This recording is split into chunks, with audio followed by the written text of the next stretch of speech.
here and they are not here, can you please send a reminder? Send a reminder to just drop on your group, send the link, your family members, your enemies, anyone you think should be here, please send the link to them that we are starting. Family meeting is up. So people will be meeting us. So thank you very much. This is Family Meeting, the September edition. And Family Meeting is brought to you by the Center for Sex Education and Family Life. Center for Sex Education and Family Life is a franchise that is a CSR of the Praise for Wowe International. So what we do is we give some of our services that Praise for Wowe International offers. We give them for free, and also it's at a subsidized rate under Family Meeting. And this is just to help the society. As part of our CSR, part of the things we do is we go to secondary schools, primary schools to teach children on prevention against sexual abuse. So part of the things that CSR does is gender-based violence, child sexual abuse, and we do this to help people who we meet via this. And that is why it is a CSR. It is a service we render under Praise for Wowe International, under Center for Sex Education and Family Life. And the part of the reasons why we have this family meeting is because we know that on this platform, we can reach a lot of people, cutting across nations, cutting across states, cutting across local governments, cutting across continents. And I have hosted this family meeting for going to 3 years now. So it's like 2 years and 10 months that we have done this every last Saturday of the month without collecting money. We have done a lot. We have treated a lot of topics on this platform. We treat everything relating to family. We talk about the monogamous family system. We talk about the polygamous family system. We talk about blended family. We talk about divorce.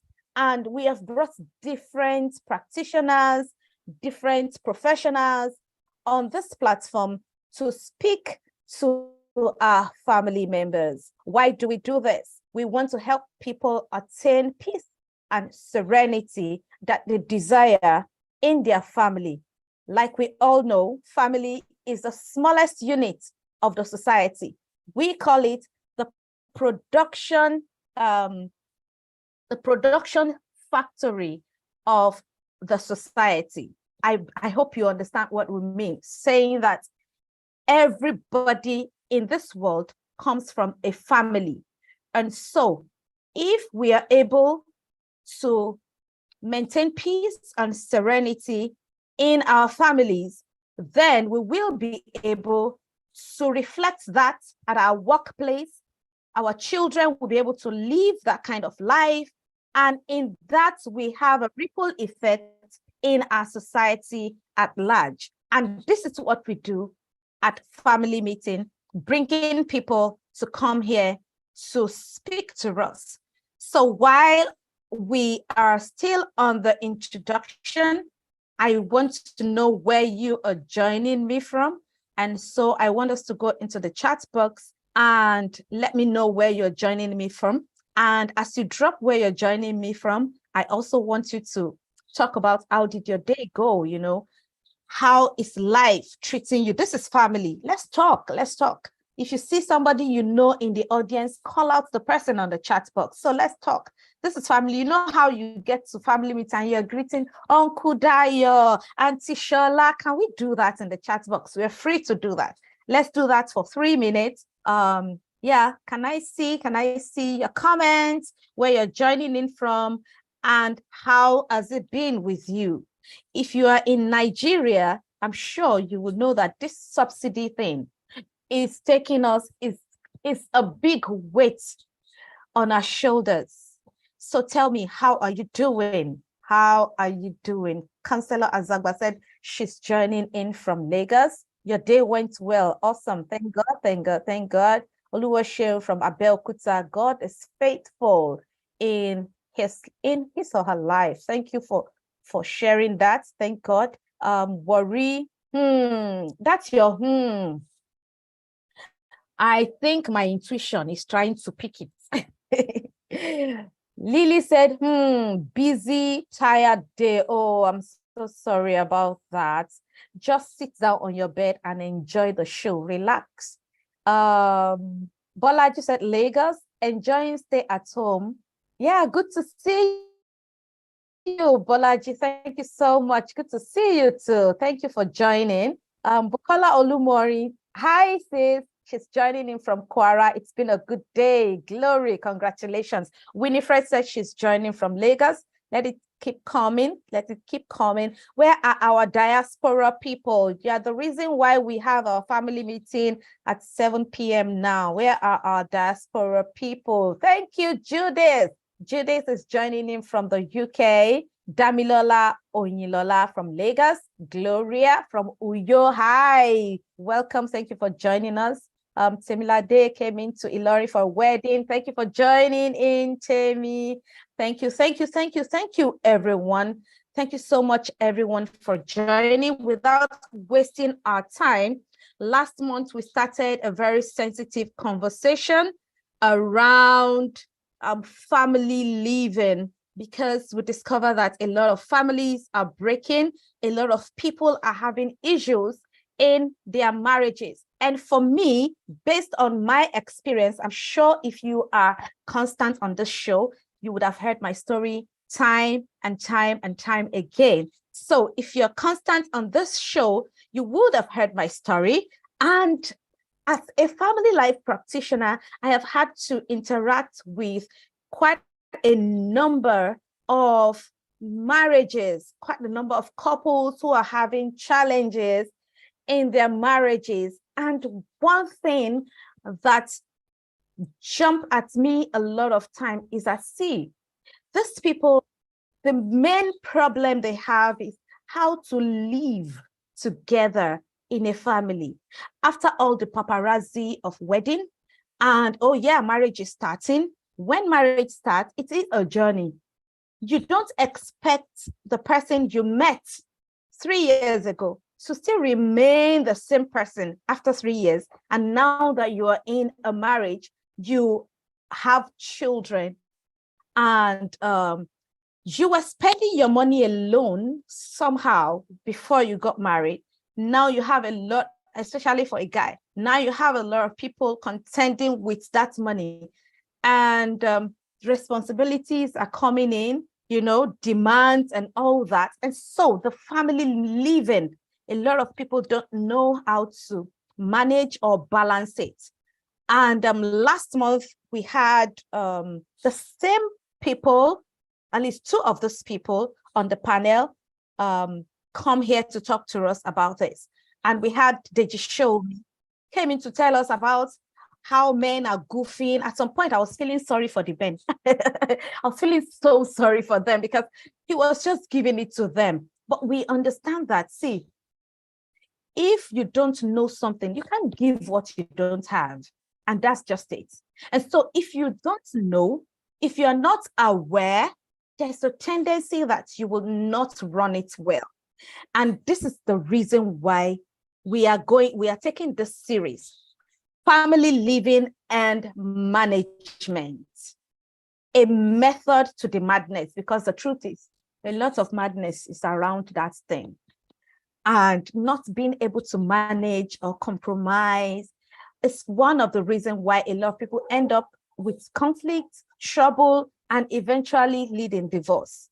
I say it here how that I will be counseling with couples and they'll be telling me this is what we want. And I'll keep telling them, hey, divorce is not the answer. By the time they now decide to say, okay, let's do something about it, and we start talking and I start pointing it out, they'll be like, oh, really? I didn't know. Oh, I didn't know it was like that, and this is part of the reason why we are doing this. Last month, we had the male perspective. And today we are looking at family living and management, a method to the madness, the woman's perspective. And I have 3 powerful practitioners who are going to be joining me on this show. We had Mavi Okoro last month. Hello, Mavi. I believe Mavi Okoro is in the house now. And I'm also going to have Shakira. We're also going to have Shakira Oluokun join me on this show.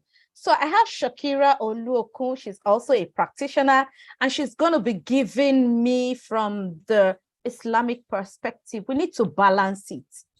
In this family, we don't have religious bias. We are all family. And so we talk about everything family. And I'm also going to have Deji Shomi join us on this show.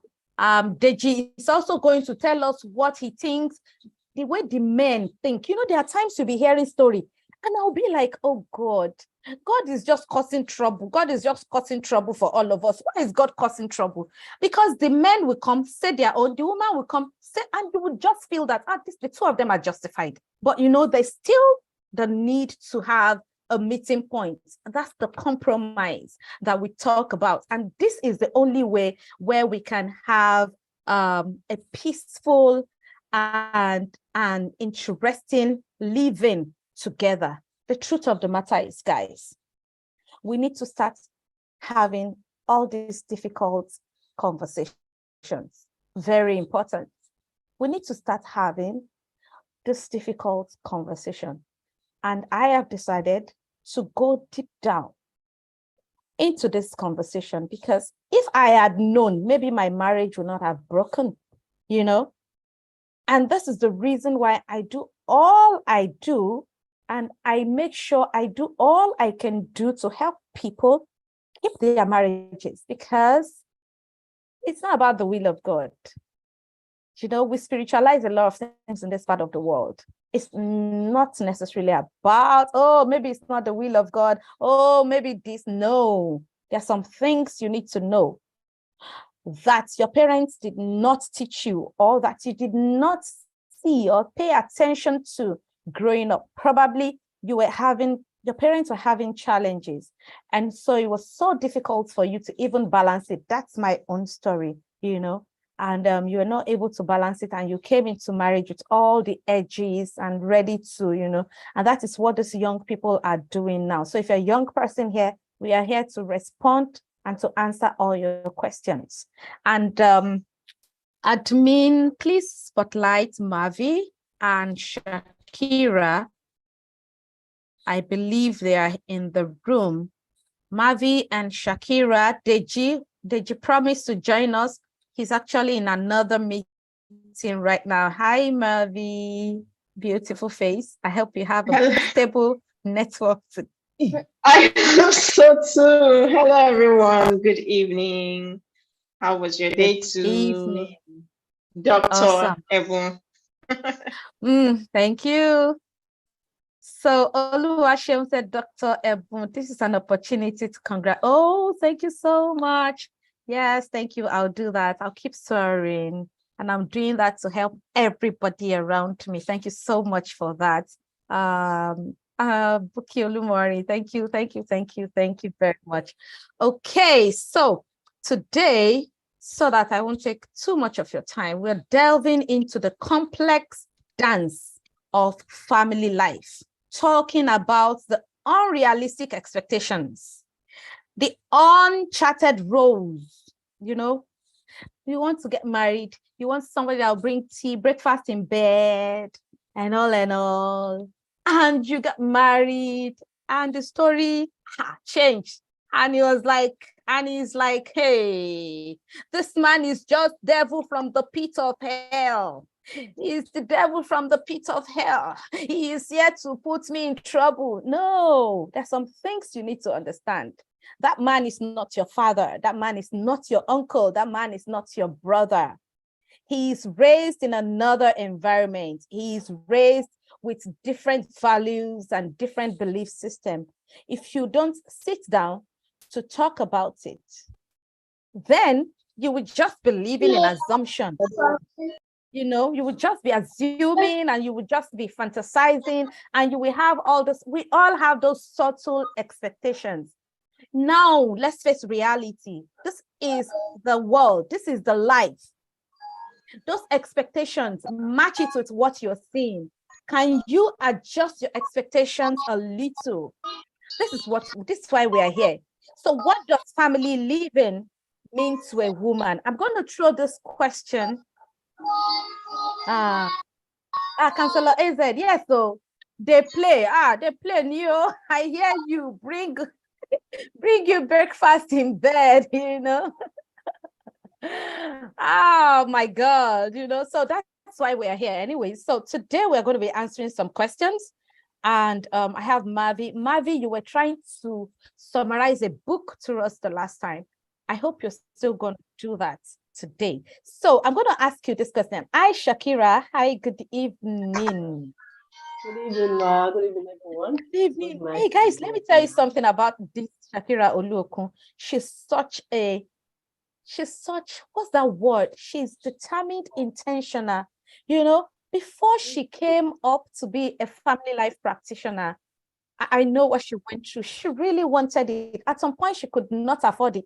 But I was surprised. I saw her in class. I thought, no, this is the kind of my woman, not the kind of woman that is waiting for the man to do everything. Guys, this is part of the reason why we are having problems.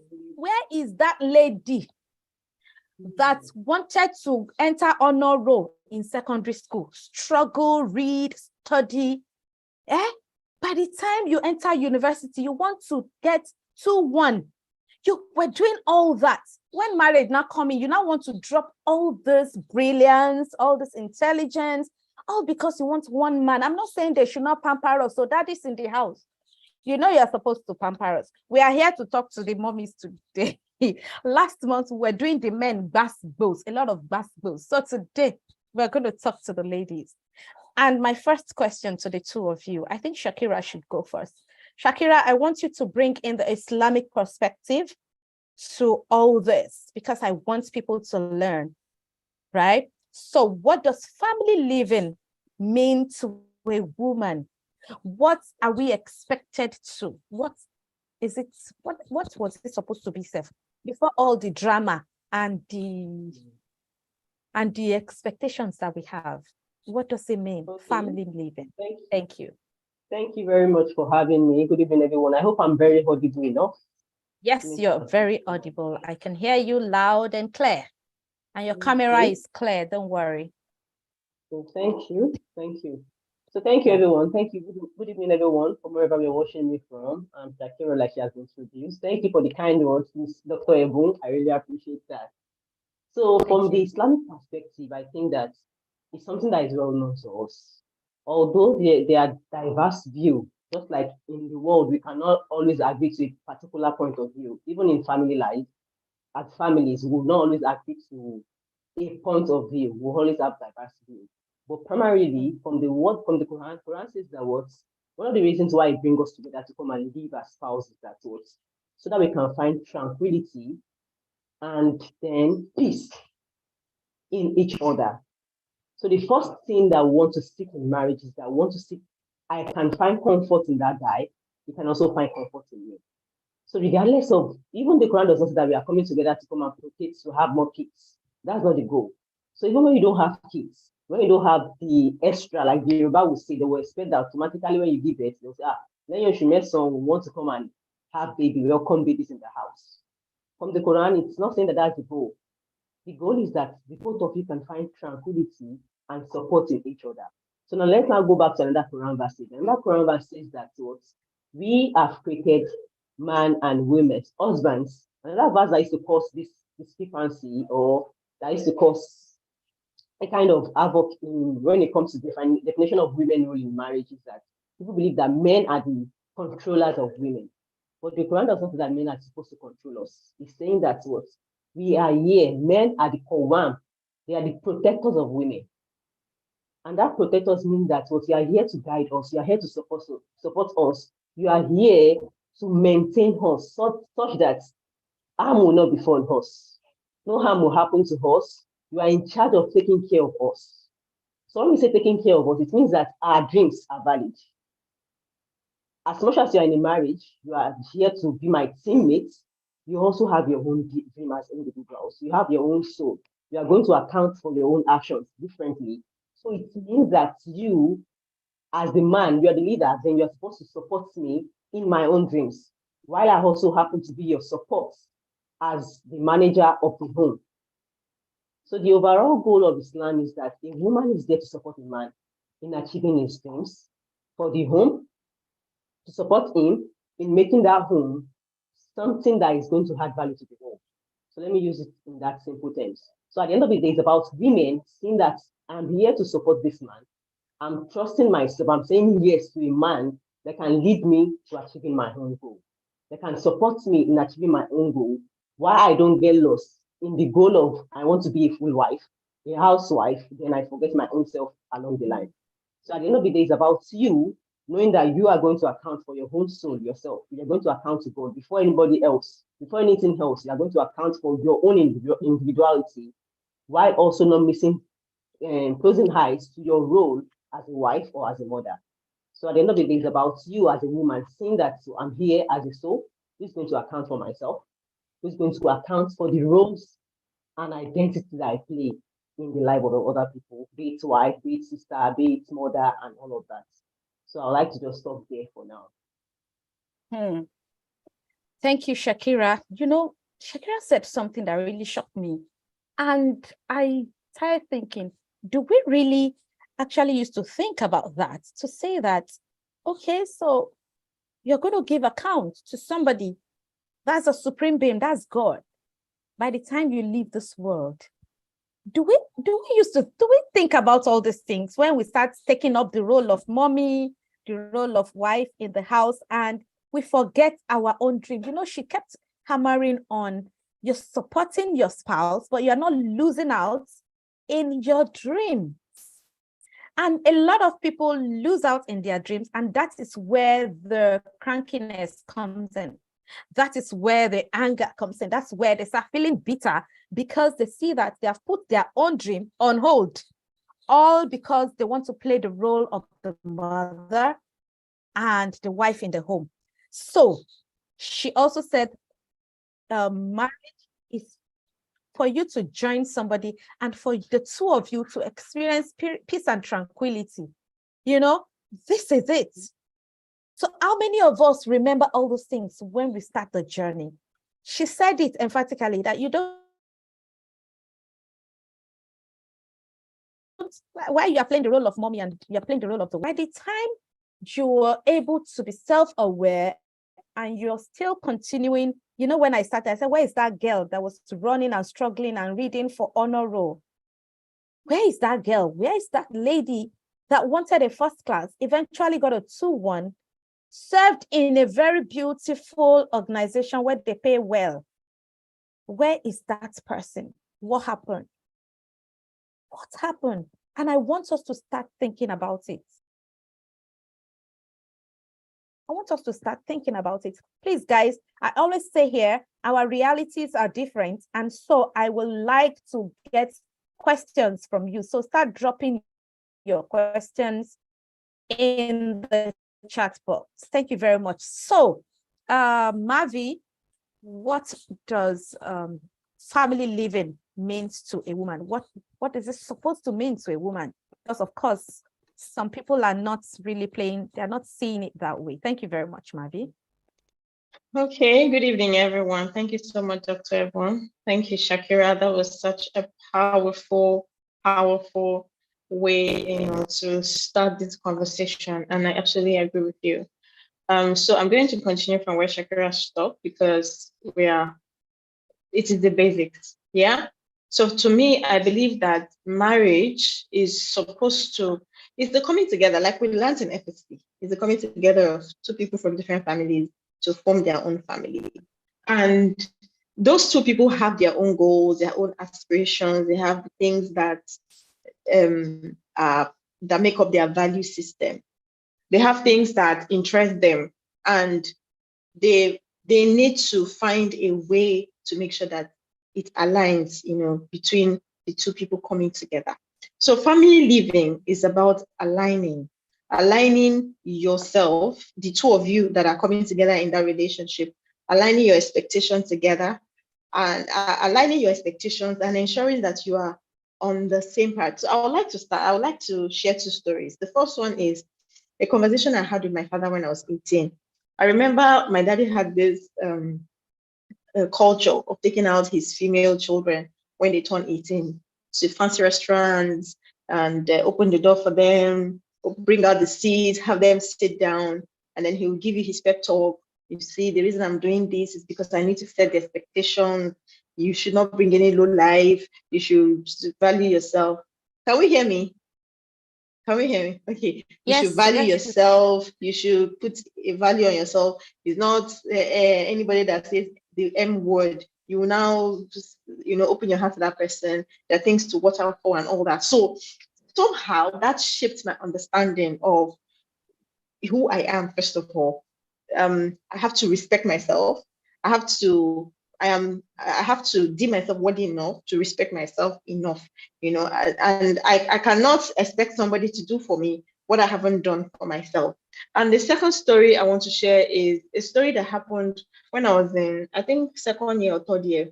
We were writing exam. There was this young girl by my side that wanted, she was blank in the exam hall, and she was calling me, Mavi. But Okay, so is it Mavis Network? Can you hear me? Mavis. So can you hear me? I can hear her. Okay. So this lady kept calling me in the exam hall, but I didn't answer her because I don't want trouble. I don't want to be caught and and all of that. So when we got out of the exam hall, she said in Igbo, and I'm going to say it in Igbo.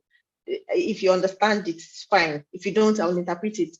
She said, "Kedihi nezo di, kedihi nezo. Ora agosa akwụkwọ kita, eje bayana ono nwoke wee bụrụ cook." Do you know what that means? Do you know what that means? If you understand, or if you understood what I said, type it in the comments. Kedihi nezo, kedihi nezo. Ora agosa akwụkwọ kita, eje bayana ono nwoke bụrụ cook. My God, is that what you think about yourself?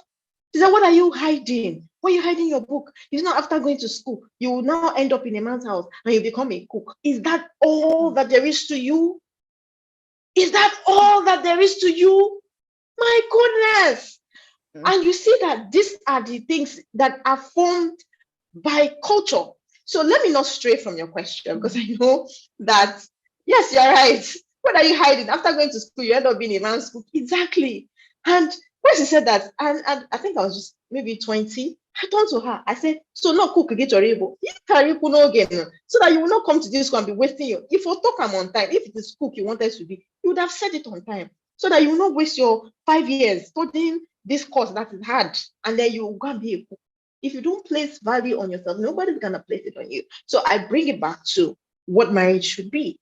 Coming together of two people who have their own ideal, who know where they're headed, who are able to complement each other. And you see, the reason why, and maybe I'm overstepping, maybe you have a series of questions that you're going to ask, so maybe I should end it here, but I feel that marriage to me is two people coming together. Family living is bringing two people together who have similar values, similar goals, are aligned in their thought process. I remember someone saying, I think it was PF that said that when the Bible says that there's a way the Bible put it, that two people should not come together like that, so that they don't, something like two unbelievers coming together. I believe that it is actually, two Christians can get married and never see eye to eye because they don't have the same value system. I don't know if you understand what I mean. Two people from the same religion can get married. Let me not even say Christians. Two people from the same religion can get married and not see eye to eye because their value systems do not align. And I think that's where it begins. So family living is two people coming together from a point of, I have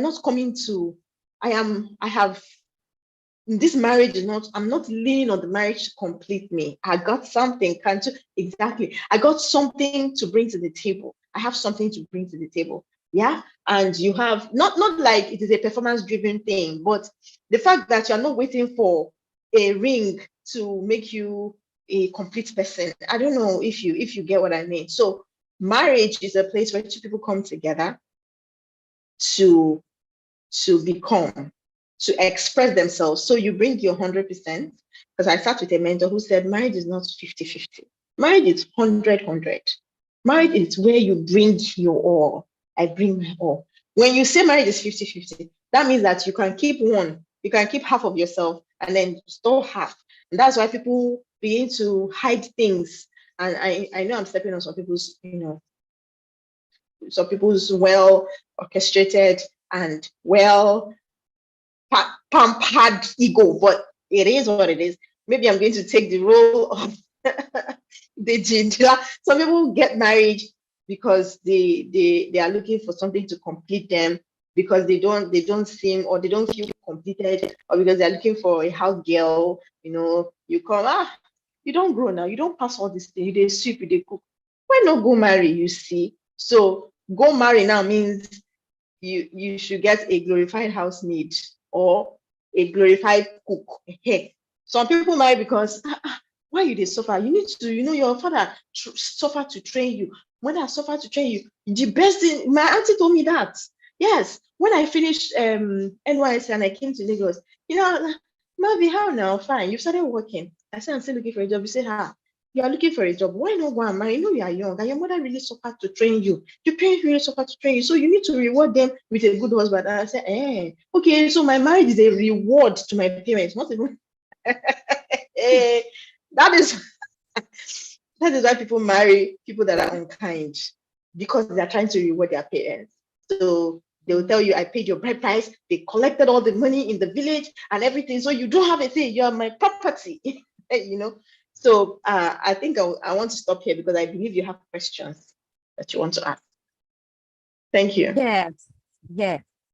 So Mavi said family living means having the same goals, values, and when you have all this, you're able to live together without trouble, without problems. He said with family living, it means you're living 100-100 and not 50-50, because it is with that 50-50 that people begin to see that they are not good enough, or their partner is not good enough. And you see, Mavi gave a story of what her dad took her through, taking her out. So Mavi, that formed a kind of expectation in your mind, isn't it? To say that, oh, whoever I'm going to marry should be able to open the door, pull out the seat, and these are the subtle expectations. And these expectations lead to breaking of marriages. So you can imagine you going into marriage, expecting your husband to treat you like your dad treated you. So what are those expectations? I call them unrealistic expectations. I want him to be my friend. He should not be friend with anybody again. I should be the only sugar in his tea. He has colleagues. He had friends before he met you. Right? And these are the expectations that are causing trouble for a lot of us. And because of the way we are conditioned, because of the way we have been living and we're taught, we begin to look out for this in our men. And if the man did this during honeymoon, and after honeymoon, reality dawned on the man that, man, we still have some bills to pay from wedding. And the guy starts acting up. Before he finishes paying those bills, you are pregnant. And you start throwing up. These are the things, these are the situations that come up that we are not prepared for. before he finishes the bills from you are pregnant in 1 month of marriage. In fact, if you are not pregnant, like a month, you are started worrying. People are started asking questions, putting pressure on you, and you to putting pressure on the man. When the man is still trying to stabilize, to say, okay, how's rent? So, hey, I've been eating out before. I have to be buying food stuff. You know, all those things. So what are those? I've said some of them, and these are what I tagged unrealistic expectations. What are those unrealistic expectations, and how have they caused trouble for us? And what can we do? Please, is Deji in the room now? If Deji is in the room, admin, Okay. please spotlight him. Yes. So unrealistic expectations are things that you picked up along the way by upbringing, through your upbringing, the things that you've observed. You know, maybe your father was always cooking and washing and taking you to school and bathing for you and all that. And you now get married to somebody that if he wakes up in the morning, you ask you for his shoe.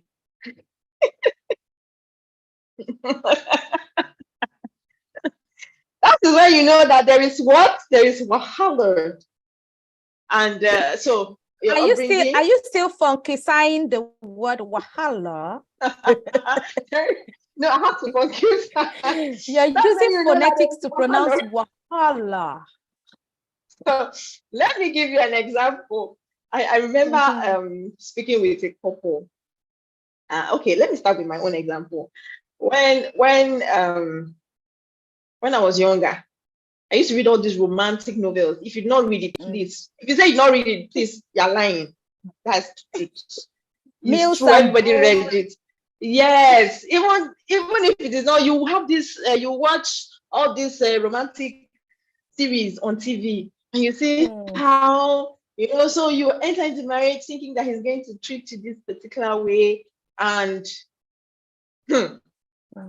this man is busy working, thinking about his work, trying not to get fired so that he will be able to put food on the table, and you are there busy talking about romance. Is it romance that you eat? Sometimes one day my husband asked me, is it romance that you want to eat? Or do you want to eat romance? let's know. It might look funny, but expectations, unrealistic expectations, you want soft life, but you don't want to work. That's number one. So you're looking for ATM. And what's the vox populi? They ask the young girl, so how much will the man be earning before he's worthy to date you? She says 300,000. Okay, she says 500,000. That's $500,000. And the interviewer said, good. But right now, as we speak, how much is in your account? She says, not up to 5K. I had a good laugh.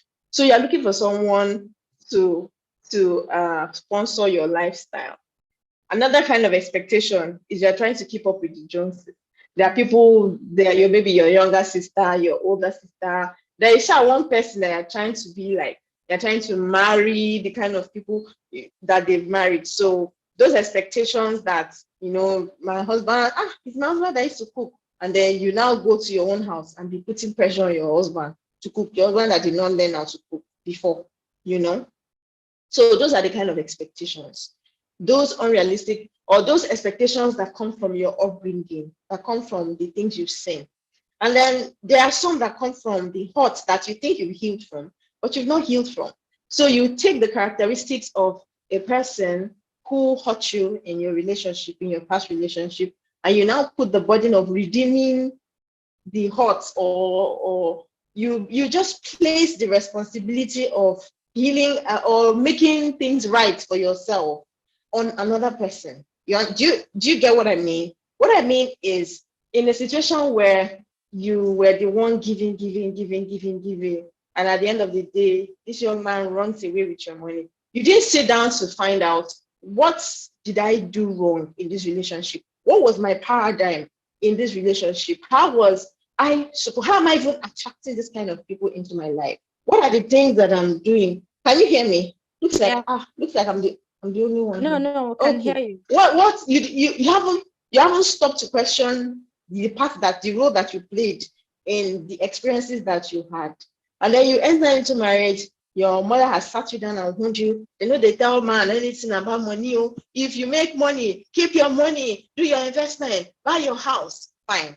You now marry somebody that believes that our money is our money, and he demonstrated it by being open, being sincere. You have access to. You are now or maybe he did not. So you now try to tiptoe around. You want to ask him how much he earns. You want to even I don't know how to, but what I'm just trying, or even if you don't do that, or you try to you hold back. Children are at home. So for someone 10 years later, you have children, you have money, children at home, they're supposed to go to school. Yeah, wait, that if that man cannot bring the money, these children will stay. And the man is doing his best. He's working hard. He's trying to provide. He's trying to do his very best. And you're saying, from that experience I had, I can never spend my money for anyone. That's because you are bringing your 50%. You're not bringing, you believe that there's something for him. So all of those expectations, like expecting that a man treats you a certain way, expect that he writes you romantic novels or do that. Somebody said to me, teach your spouse to love you the way you want him to. And it's not by being harsh or being rude or being persistently domineering, or there's something called stooping to conquer. There's something called being vulnerable, being feminine with your requests and all of that. It's not by trying to do gara. You study the person that you're dealing with. Even you too, you ask yourself, am I meeting this man? Am I also doing what I'm supposed to do? Am I giving just 50% and then expecting him to be my every other thing? So what value too are you meeting up for him? What are the things that beyond? So people say, I am the table. You are the table, fantastic. What exactly is on that table that you are? You understand? Oh, I'm his wife, I'm his gift. What do you mean you're his gift? But he should buy you a gift, but you are his gift. I don't understand. So those are the things, and it begins from the way you think, and it's not your fault. It's because of the culture you grew up in. It's because of the people that schooled you about marriage. Maybe they told you that it's a man's work to be chasing you around, even in marriage. So you too, you should not chase your husband. You should not look for him. You should not show him that you're interested in him. You should not show him love. It's only you that deserves to be loved and pampered. Well done. Well done, sir. Well done, man. It's not supposed to be so. So those, and I'm speaking to women because last month we spoke to men. So those unrealistic expectations, like expecting him to read your mind. You want me to read your mind, and I'm not a witch. You should have put on the resume that you needed a witch, because that's the only way the person can read your mind. You are not communicating clearly. You are saying nothing, and you expect the person to know that nothing actually means something. Those are the little things that you do, that you expect somebody to read your mind. You expect someone to know how you feel, but you're not trying to also meet that person halfway. Do you understand? Yeah, we can My hear mom, you. So those are the unrealistic expectations from your childhood, the things you saw your parents do, and failing to understand that your father is your father. The man you've married or you're married to or you're hoping to marry is that man. He also has his own culture, that he's also coming from his own family background. He has things that he has his role model that may or may not align with who your father was. And I feel like these are the things, like what I wrote down here was expectations. So what are the issues here with expectations? There are expectations that were not met. Expectation of who to love you, how to of course you want your husband or your spouse. Okay, so we are talking to women. Of course, you want your husband to be the one who compliments you. You want your husband to validate you. But if you've not found validation in yourself first, you will not be able to thrive, because there are times that, just like Dr. Ebon said, and also my sister Shakira said, there are some times that the man's head is full. He's thinking of how to make the family work. And you are there asking, when last did you buy me a gift? You go and buy the gift and give him. Set the motion in place, put it in place. Because there are some things that he's also doing right that you're not celebrating. Because your father is this kind of person, you've put that image as the image of what a good man should be. Have you also considered where he's coming from and what a good man looks like? So those, and then I wrote communications that didn't happen. Those communications, you did not communicate with him. Oh, this is my love language. This is how I prefer, these are the ways that this is what I want in this marriage. You just assume, you just enter in by assumption. You just feel that once he sees you, he knows, what you want. He knows that every girl wants money. Who told you every girl wants money?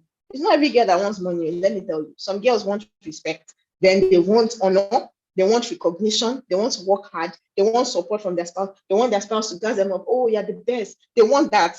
And then the money. It's not every girl. So you just assume that he knows that every girl wants money. So you communicate. And by the way, if that is your paradigm, that all the man is worth to you is money, then maybe you should look inwards and ask yourself, why must it be that the only thing that makes this man a good man is money? Yes, I know that there are men on the other spectrum that don't behave well. I have seen, interacted with, and had conversations with women that are suffering under the load of bearing the family burden all by themselves. Is it that their husbands don't make money? No.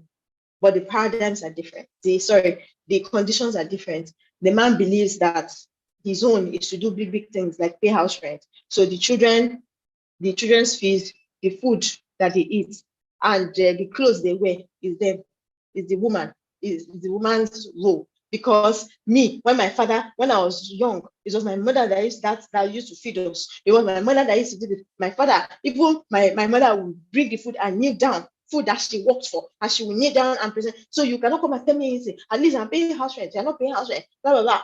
I know that those paradigms exist, right?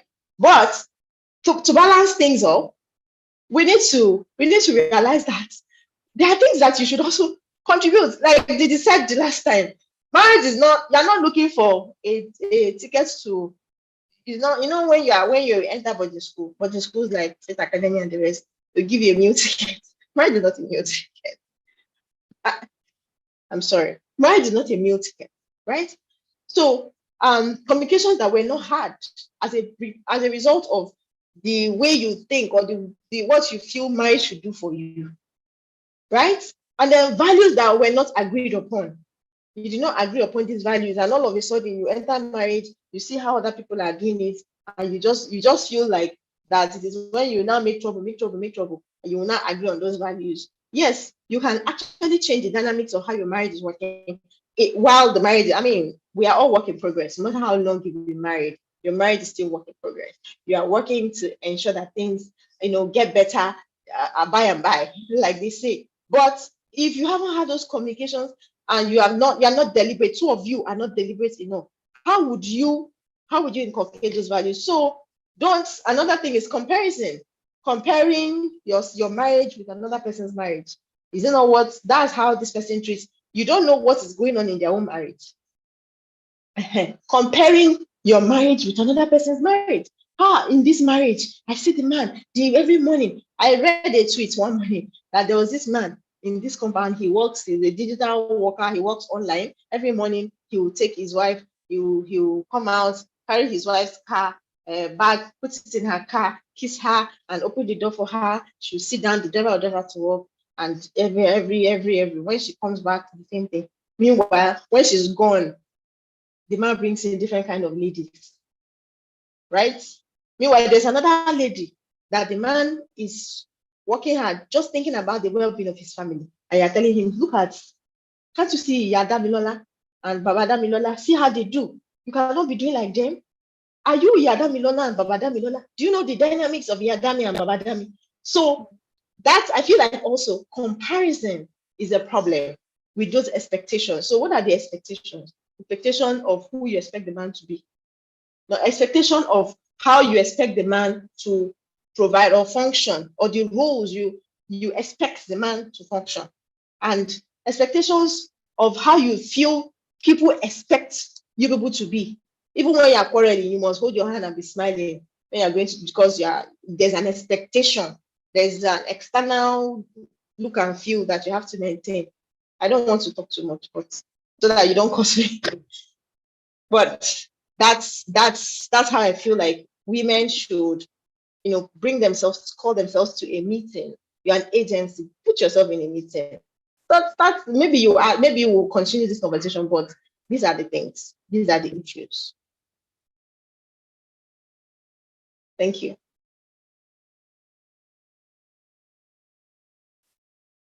Can you hear me? Hi, Yes, Deji. please. Good I evening. can hear you. Hello, good evening. I hear you very well. Okay. Can you guys hear me? So, Can you hear me now? Yes, I can hear you. I can hear you now. You were Okay. breaking. Okay. So I said, sorry, a call was coming in and it was affecting my internet connection. So, Mavi, you came in with the gbas that Deji brought in last month. You're just giving us anyhow, best. Okay. Thank you very much, Mavi. I hear you and I believe everyone in the room are listening. Please, if you are listening and you think Mavi is on point, let me see on point in the chat room. I want to see on point in the chat room, or you are with us, you're listening, you're still there. Let me see, let me read in the chat room. Yeah, thank you very much. Because the truth of the matter is we come into marriage with different expectations and we want to stay there. We don't want to move. And that's where the problem is. Not coming into the room, not coming into the marriage with expectations, but not looking at the environment, looking at the person you are dealing with to say, okay, I think this guy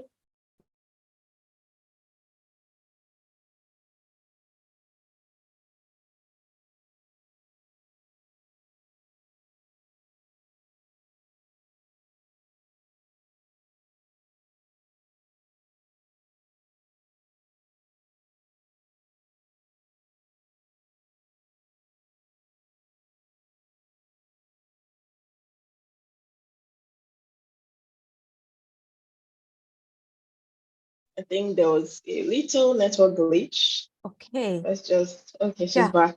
So we all go into the marriage with expectations. And we are not saying you should not have your expectations. We are saying that you see, can you hear me? Yes, ma'am. You see that, oh, my expectations seem like this thing is different. What I came in with, my expectations are different. And so we should shift ground a little. And the truth of the matter is that is what some of those men are looking forward to say, must you keep saying the same thing? Can't you just understand what I'm talking about? And this is why some marriages, 2 months, 3 months into marriage, the man will just tune off. We are not saying it is right, but we are saying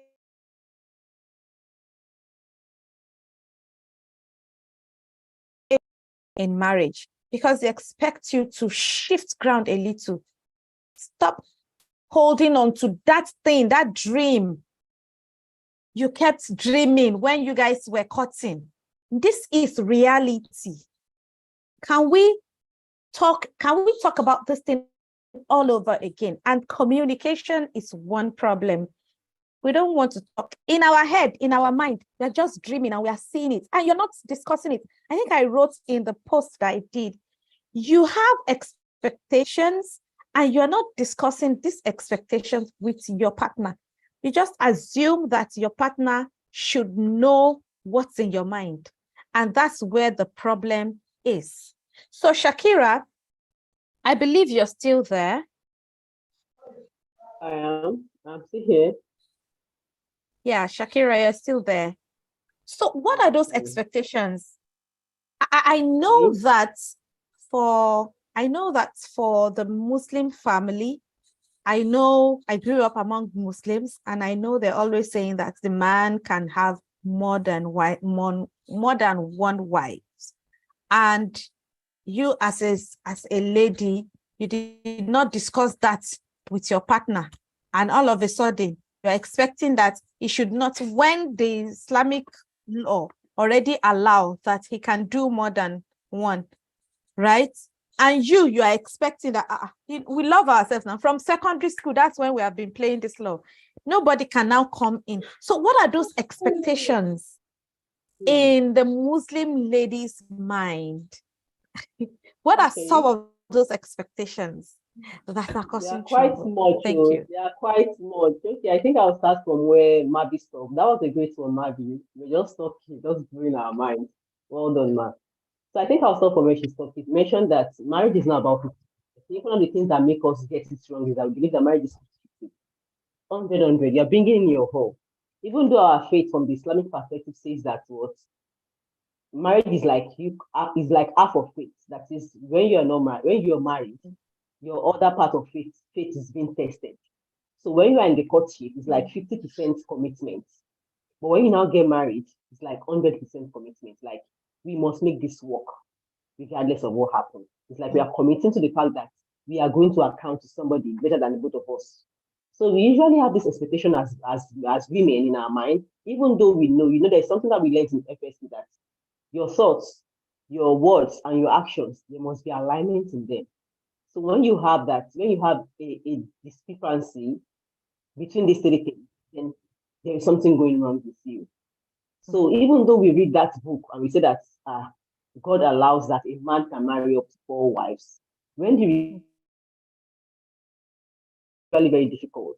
And like you said, because we don't discuss these things, we are in love, we just don't want to no go there. Let's have that just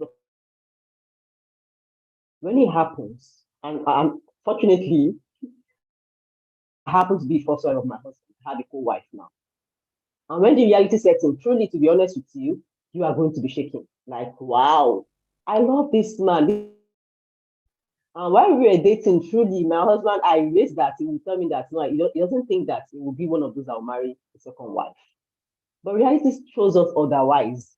And when it happened, I was like, yo, I felt cheated on.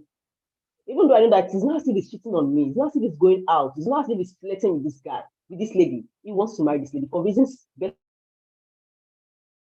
Even though I felt like, this is not something that is right, when he was shaking, and I realized that I was only projecting my own self onto. And that's why I'll have to also go back to the point that Mavi raised earlier on, that knowing yourself, garbage. She mentioned that the door for her. Some of us do not have that opportunity, not because we were bad, but just because we just find ourselves in a home that got broken before time. So if you don't have a father that has done that for you, of course, we read novels, we watch movies, we have those fantasies in our head. But when reality comes, so now you're married to a man that even his daddy, his own father did not know how to even respect a woman in the house. His own dad would usually just sit down. The little toddler is crying, and the man is saying, come and carry your child, as if that child is not for him. And that's one of the typical things that many of us saw. Most of us are not so fortunate to see the LD family life being practicalized from our parents. Very few of us are just very fortunate. So if you happen to fall in that category of those that do not experience what LD family means, especially when it comes to polygyny and all that in Islamic life, they are going to struggle. My own dad got married to just my mom, and they were best of friends.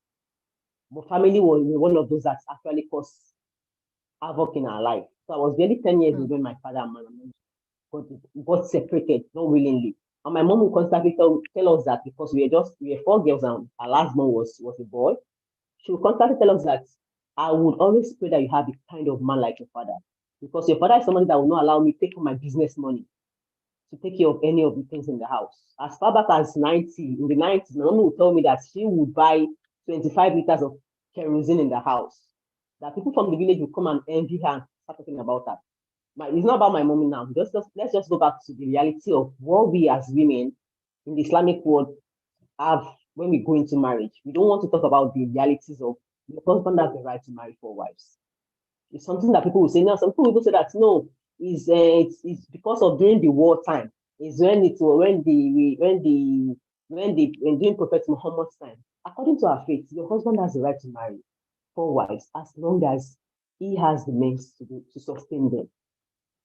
So when you now say, okay, he has the means to sustain them, he has passed that criteria, he can sustain them, and then he's taking care of you.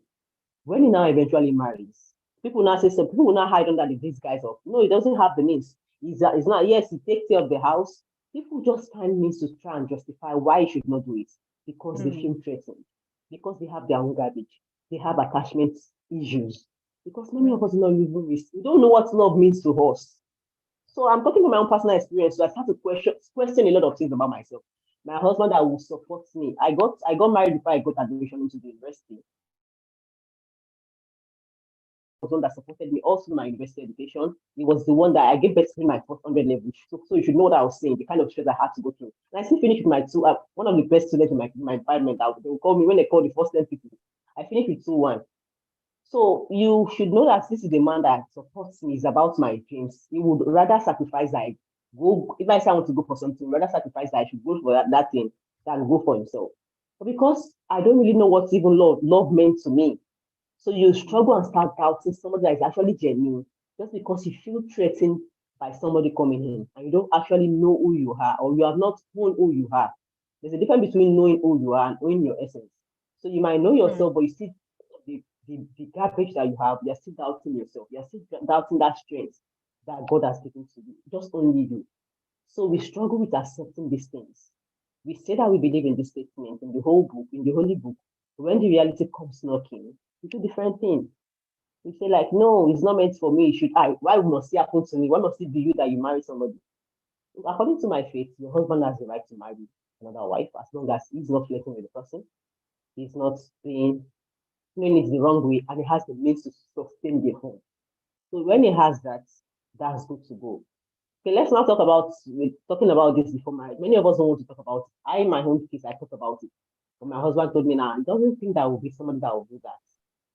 But then when reality came into play, it's part of those I said it. So how are you going to cope? And that's why you have to know who you are. You have to know yourself. You have to know that this marriage is bringing you together. You have to have something greater than just your spouse, your husband. Such that even when things are coming to shake you, things like this, like polygyny, it could be anything. It could be test of infertility, it could be childlessness, it could be things like, it could be anything that is coming to shake you. You are asking yourself, why have we come back? Why are we together in the first place? And once you're able to get your why, and that's why having a vision for your marriage is very important. I think in my own case, that's one of the things that helped me stay grounded. Even though those around me were saying that, no, it's very wrong. It's that. Just 7 years of marriage, 6 years of marriage, this and that. I was able to, even though I felt cheated, that's just the truth. I felt cheated, like, no, we all talk about this thing. This is not going to happen. Why is it going to happen now? All of that. But I had to go back to my why. And going back to my why, we were able to see things within ourselves. And he was able to tell me the reason why I want to go for it. And I was able to support him through that marriage. Because at the end of the day, it's about support. And that takes me back to the first thing that I said about family living. It's about support. Do you know where you're going to as a family? The moment you know where you're going to, believe me, yes, you feel like you are shifted, because you are human. You're going to feel shake by experiences. But then when you go back to your why, you are able to find your way. And I would like to also say a point that Maddie also talked about, that marriage is about 100%. And that's even in the same marriage, even in polygyny, marriage is a relationship between you and your husband. So that's why you also miss it. You're like, somebody's coming to take my place, coming to take my husband, my love. Nobody's coming to take your place as long as you know your home, you know what brought you two together. Once you can keep maintaining your relationship, you know why you're together, you know the vision you have for your marriage, make it easier for you to stay focused, regardless of the person that's coming. The person that's coming is coming to build another relationship. And I think, in my own opinion, I think you have a hedge because you already know this person for quite a number of times. So depending on the skills that you have developed yourself in terms of communication, effective communication, emotional intelligence, all of that will assist you to keep building your relationship, regardless of who is coming. The person that is coming is still coming to learn. They're coming to learn about from you. So you have been in this thing for, say, 5-10 years that you have known each other, and this person is just meeting this person. So before they can actually beat you to that, I think the person will be very extra gifted. So marriage is about you knowing that your relationship, even in polygyny or in multiple family settings, as the case maybe man have 4 wives, marriage is more about you and that person, kind of relationship you have. while also extending that to the family as a whole. Because at the end of the day, it's no longer you and your husband alone. It's about the wife that is coming and you emphasizing that goes to that person too. Is it going to work in all cases? In my own case, it's worked because I was like, I think I didn't allow the emotion to overcloud my own judgments. So I was more about focusing on that vision that I want for my family, for my home, and I'm able to help work with that person. And we are friends. We are friends. And people will say you don't have to be friends with the person. Yes, but if you happen to be friends, there is no problem too. So people should not just scare you with something that is not realistic. It's not a must that you're friends with your co-wife, but if in your own case you have the skill and you have that capacity to be friends with the person, I see nothing that is going to stop you from being friends with the person. This life is just a journey. So just work on your own shadows, work on your own shadows and try to know that you have something beyond just this life. You are going to deliver to somebody. I think that's one of the things that will keep you going beyond those expectations. And the last one that I also like to say again on the issue of expectation is that, like our Quran says, that men are the protectors of women, that they are there to provide for you. Many of us as women believe that the man is supposed to be the one to carry the bills in the house. But let's also come to reality and ask ourselves. Let's say that before you met the man was rich. Yes, my husband is the pharmacist. He has money. Yes, the money was there before we got married. But the money is not as there as before as when we were dating or when we just got married now. So if the reason why you go married to that person was because of that money in the first place, then now that there is no money, you're going to have issues, you're going to have challenges. So if you're saying that the man are the protectors of women, does that mean that he must be the one to carry out the responsibility 100%, knowing that this man has his own family? He wants to be a good brother to his younger ones, to his siblings. In my own case, my husband happened to be the firstborn. He has 4 other siblings. You want to be a good son to his father and his mother. Then you also want to be a good person to your own family too, to yourself, his own immediate family and your own family. So now you want to keep the kete of the man. So as much as the Quran also says that the man is the protector of the woman, it doesn't mean that you cannot support him financially. I think that's one of the things that we miss as women too. We miss that angle so much. Even in the life of the prophet, the one that we say we believe as the best of all mankind, as the Quran has told us, he has a wife that supported him with all of her needs. She was a business icon in her own time, and the prophet happened to be a worker that was working under her, and they got married, and that did not change. He was still working under her, and she was supporting him with all of her properties. So when even the Quran says that men are the protectors or the providers for women, it's not saying that it must be 100% in all people's situations. So you have to look at your own reality. So when we look at the Quran, you don't just apply it and just take it and just say, this way it should be. Look at your own reality. Sometimes reality shows that women have more money than men. So if in your own case, you are the one that God has given the more wealth. So you now hold on to, you must be the one to provide. You must be the one to pay because my own daddy was the one that paid for me. There is wisdom that we must apply in everything. Look at your own peculiar situation and look at the way God is speaking to you. Look at the message. Ask yourself, what message is He sending me? Because you are meant for something that somebody else is not meant for. So if you are now holding on to the fact that he must be the one to do it, whereby the man is trying, just like Maggie said, he's trying his best to provide for you. But by default of the way God is distributing this world, you still have more hands. You are still capable than him financially, even wisdom-wise. It's not about men. Just because you are the man of the house, it doesn't mean you are very good at some things.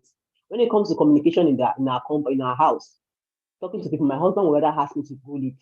And before we usually get angry.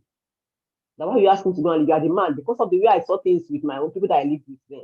That no, man shit, the men go and talk and you'll be pushing me. But it took me time. I think it was until I got to FSC before I was able to understand that, okay, I think that's why this man will always push me forward.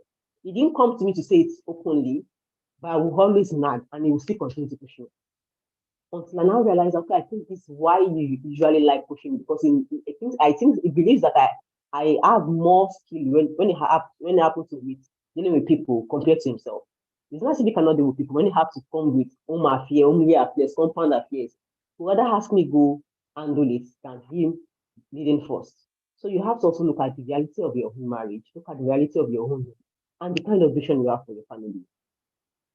before you talk about this expectation. Yes, you might not be fortunate enough to talk about them before you get married. But now that you're married and the reality is right in front of your eyes, can you just try and look at that reality, accept them, and work on a ground that makes the family work for you? Because believe me, the family will not work. The marriage will not just achieve the goals that you want for himself, for you, that you want for it. It is the both of you that must be willing to work to take the tango. So unlike what we used to that we like know in FX, that it's only two dead people that can marry successfully. It's only when you are dead. You are always going to have challenges because the goal, the vision will keep you going, will keep you focused. And at the end of the day, one of the things I think drives my own action is that knowing that you're going to account for somebody. So at the end of the day, it's not about what somebody is not doing. The moment you start asking yourself, how do you want to make all of this before your own Lord? It cautions you and it holds you back on doing your best, even if the other person is not giving their whole. As long as it does not have to do with violence, like emotional abuse, like neglect, or physical abuse, that one you can withdraw, you can come out of the marriage. But if it's just compatibility in terms of management, personality, your husband is overly focused on being organized. My husband is very organized. Me, on the other hand, I'm pretty compatible. I don't care. So we would rather clean. We would just look at it together. I will say, okay, I've had you. Next time, you still complain. So he has already left me with my home. So there are other places that I'm also trying to just overlook him. When it comes to for my husband, is not different kind of person. So I'll be the one to force me, let's have fun, let's go out. So you have to there are some things that you can still manage, you can still continue to manage.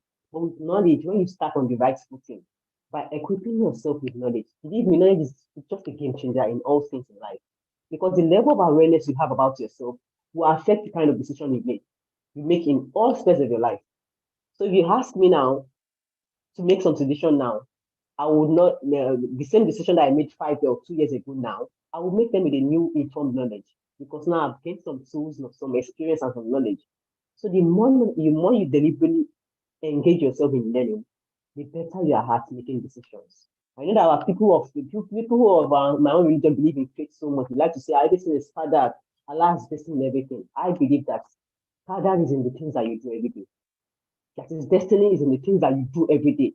So if I choose not to be in this class today now, because I'm not actually feeling I'm a bit sick, I will say it's Father, but I try to show up here. So it's the action that we do every day that ends up becoming our destiny. So if you end up nagging, complaining every time, your destiny will become that of nagging person or a victim mentality. But if you end up looking at your reality and trying to face your reality, accept it, and then trying to forge ahead, then your destiny will become what you work for.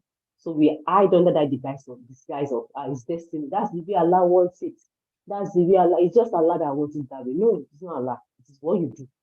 That will eventually work for you. There are exceptions, yes, but eventually it is what you do every day that becomes your reality. So I like to stop there. Let me quickly add something to what Sister Shakira has said. This is Marry deep. Thank you. Let me quickly add something to what she said. Yes, please. I like go to ahead. say, marry your husband and be married to your husband. What I mean by that is some people have an image of who their husband should be. You've already casted a mold. This is who you must be. From this time forth and ever shall be, world without end. This is how you must be. But you don't know who he is. 5 years into the marriage, 6 years into the marriage, even 10, you don't even know who he is. You don't know what he wants. You don't know what he likes. But you know what men should be doing. All men should do this based on your religious inclinations and based on your own understanding. So because when I say marriage, is the totality of who he is. The way he is wired, his religion and all that. So in addition to what my sister was saying, I will sum it up in this word: marry your own husband and marry him. Don't be married to an image that you have in your head. Be married to that person. In the first instance, there should have been some form of communication, alignment, and all that. Fine.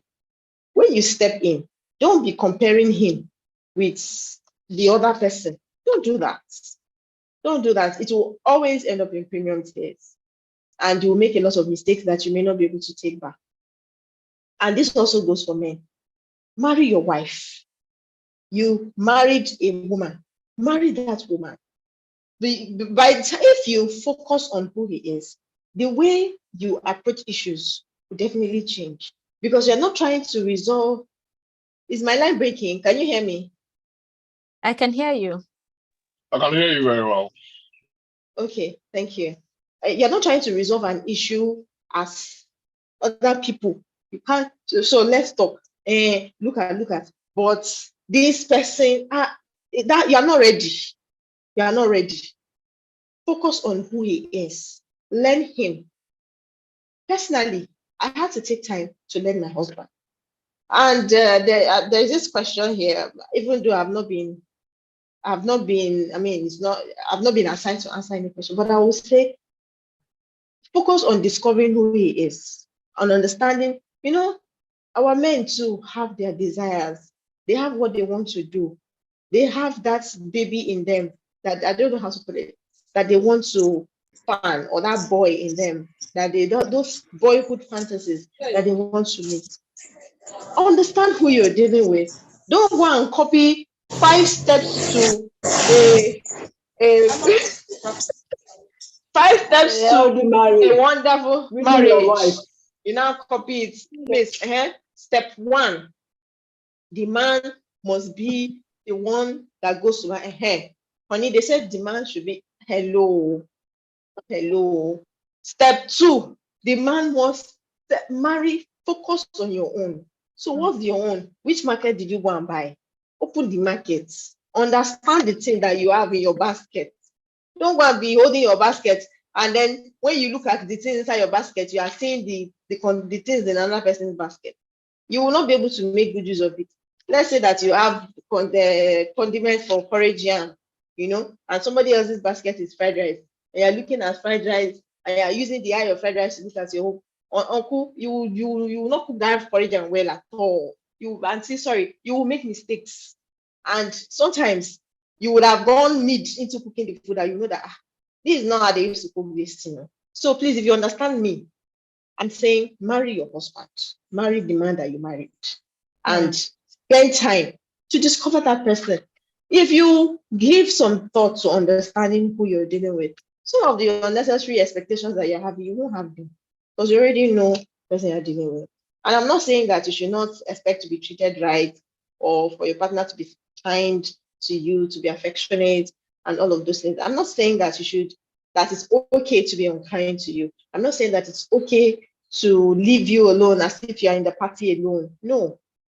But there are some issues that shouldn't be issues at all if you learn to marry your own husband. Thank you. Thank you, Shakira. You blew my mind. That was an amazing one from you. Thank you so much. And thank you, Mavi. Marry your husband. Look at your basket, whatever package you find in it, take it and say, okay, this is what I found in the gift wrap. How will I live with this gift in the wrap?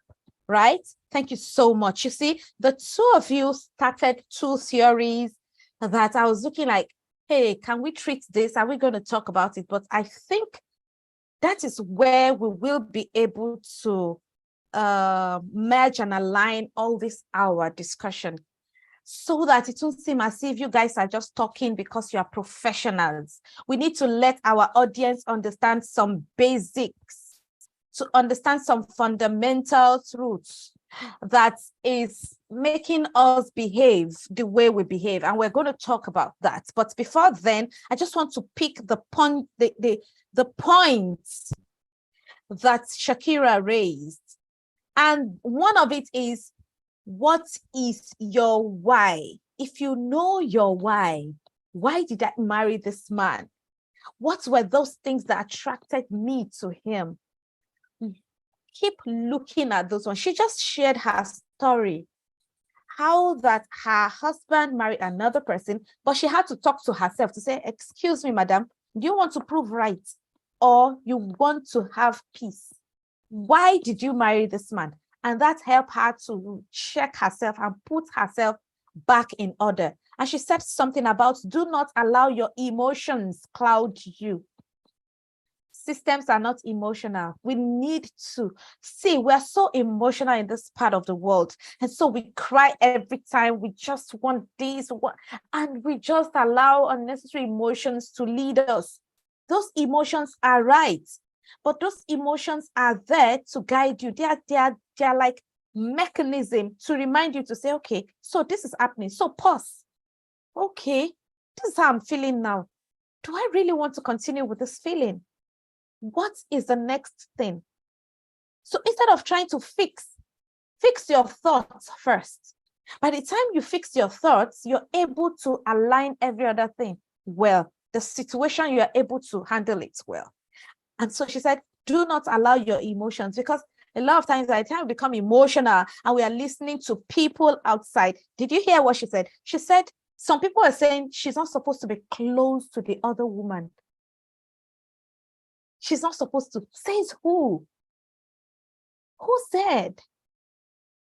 There's nowhere it is written that if your husband marry another person, then you people should be rivals. No, you can be good friends. And this is where you allow peace in your home. And this is not about the Muslim marriage alone.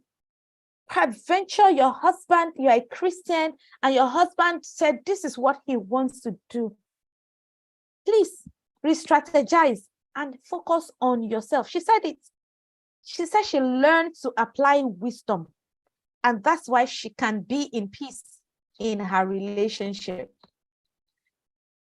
Know your capability. That's another thing she said. So, my sister built their house. The husband does not even have time. He does not even know where they pour the sand.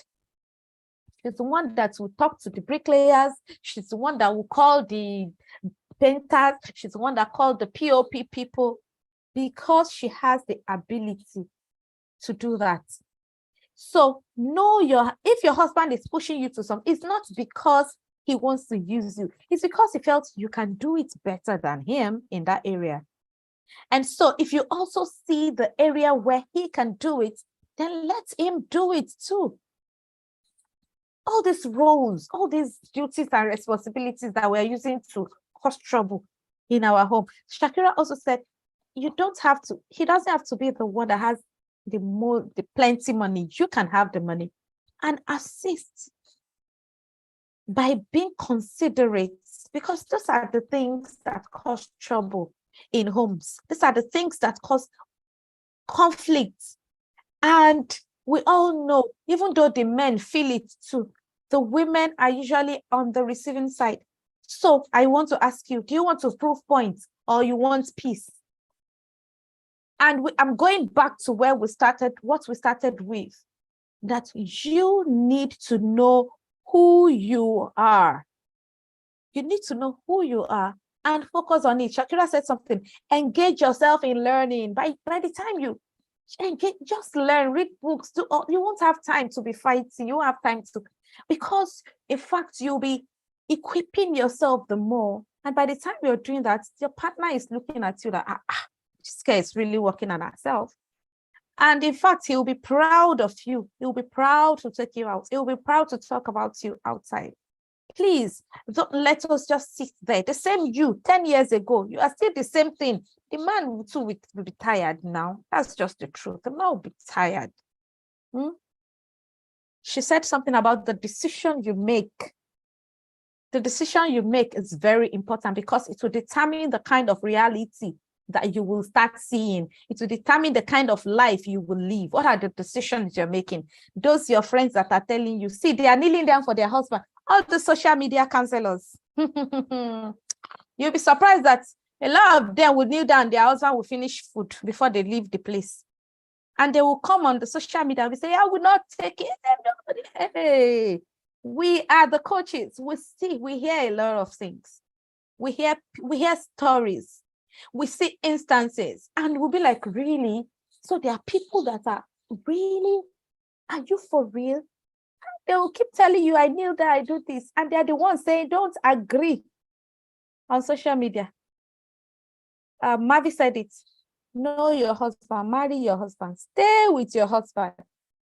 Your decision is very important.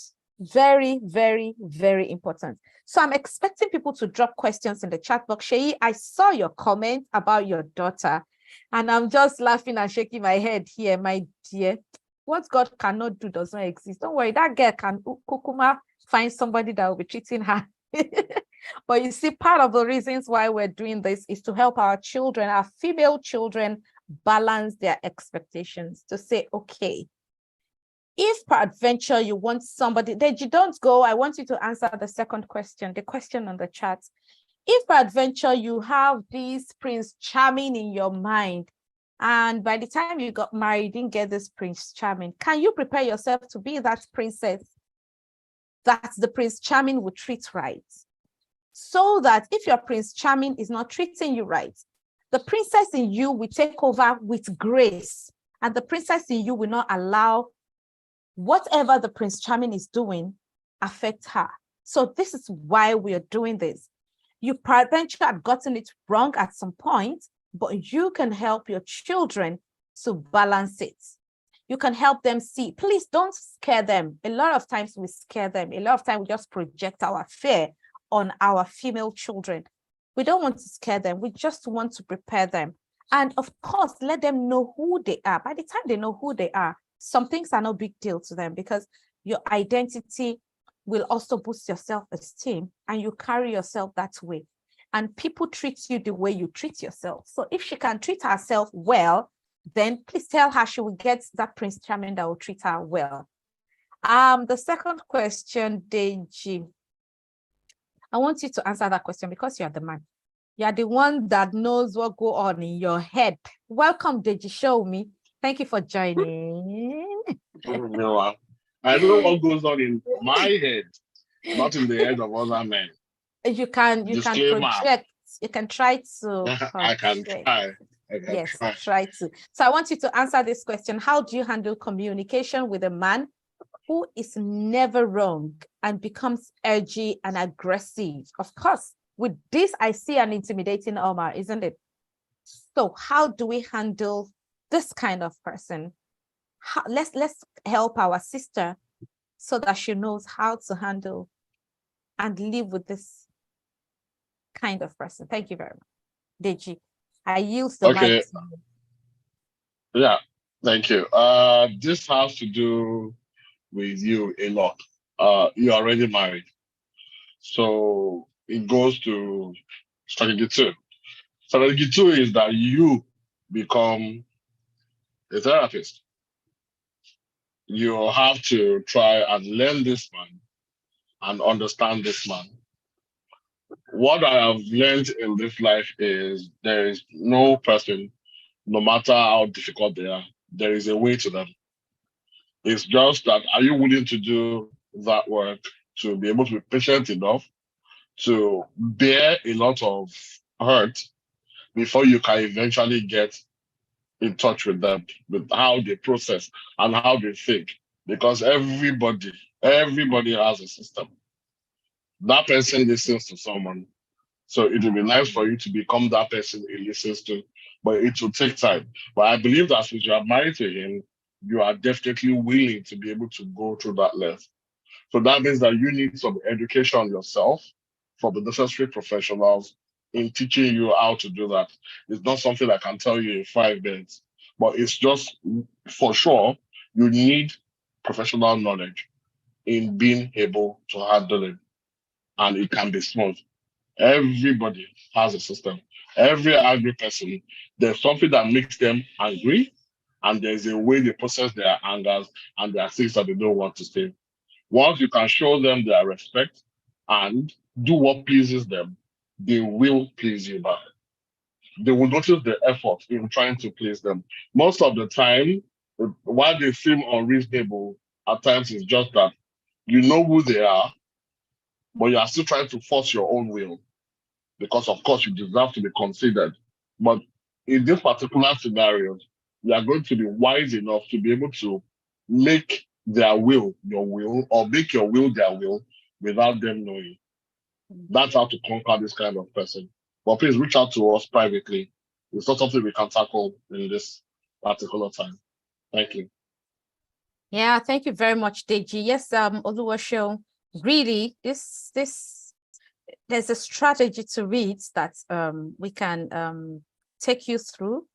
And so, Deji, can you drop your number? Or let me just drop my number so that she can reach out, because the truth is, yeah, just like Marvi said, we have some people like that that are difficult to handle. And this stems from the foundation of the marriage. I don't know how long you've been married, and I feel for you saying that communication has been killed. I can imagine what it is like to say, oh, okay, oh, he wants to be the one. Oh, okay. Anything he says, yes. Anything he says, you can't even say, can we do it this way? You know, this stems from marriage, even before, that's the foundation, before you got married. And we would like to assist you to do this, because one other thing this kind of situation causes is it damages the woman, your confidence, and it affects even the way you carry yourself outside. And that's not a good one, and that will not be good for you at all. At this stage, no woman should bow her head. Every woman should leave their head with their life with their heads raised, because you know, people say marriage can make you or mar you. Marriage should not mar you. If you truly know who you are, then there's a way to all this. So please reach out to okay, so I'm going to drop my number. So please just and I'm going to tell you I'm going to assign you to either of these three people on the show to work with you. Okay, so Shakira talked about attachment theory. Mavi talked about the three things that affect or that determines who we are as an individual. She started by talking about our upbringing, significant emotional experiences, and our environment. You know, these three things contribute to who we have become, even as an adult.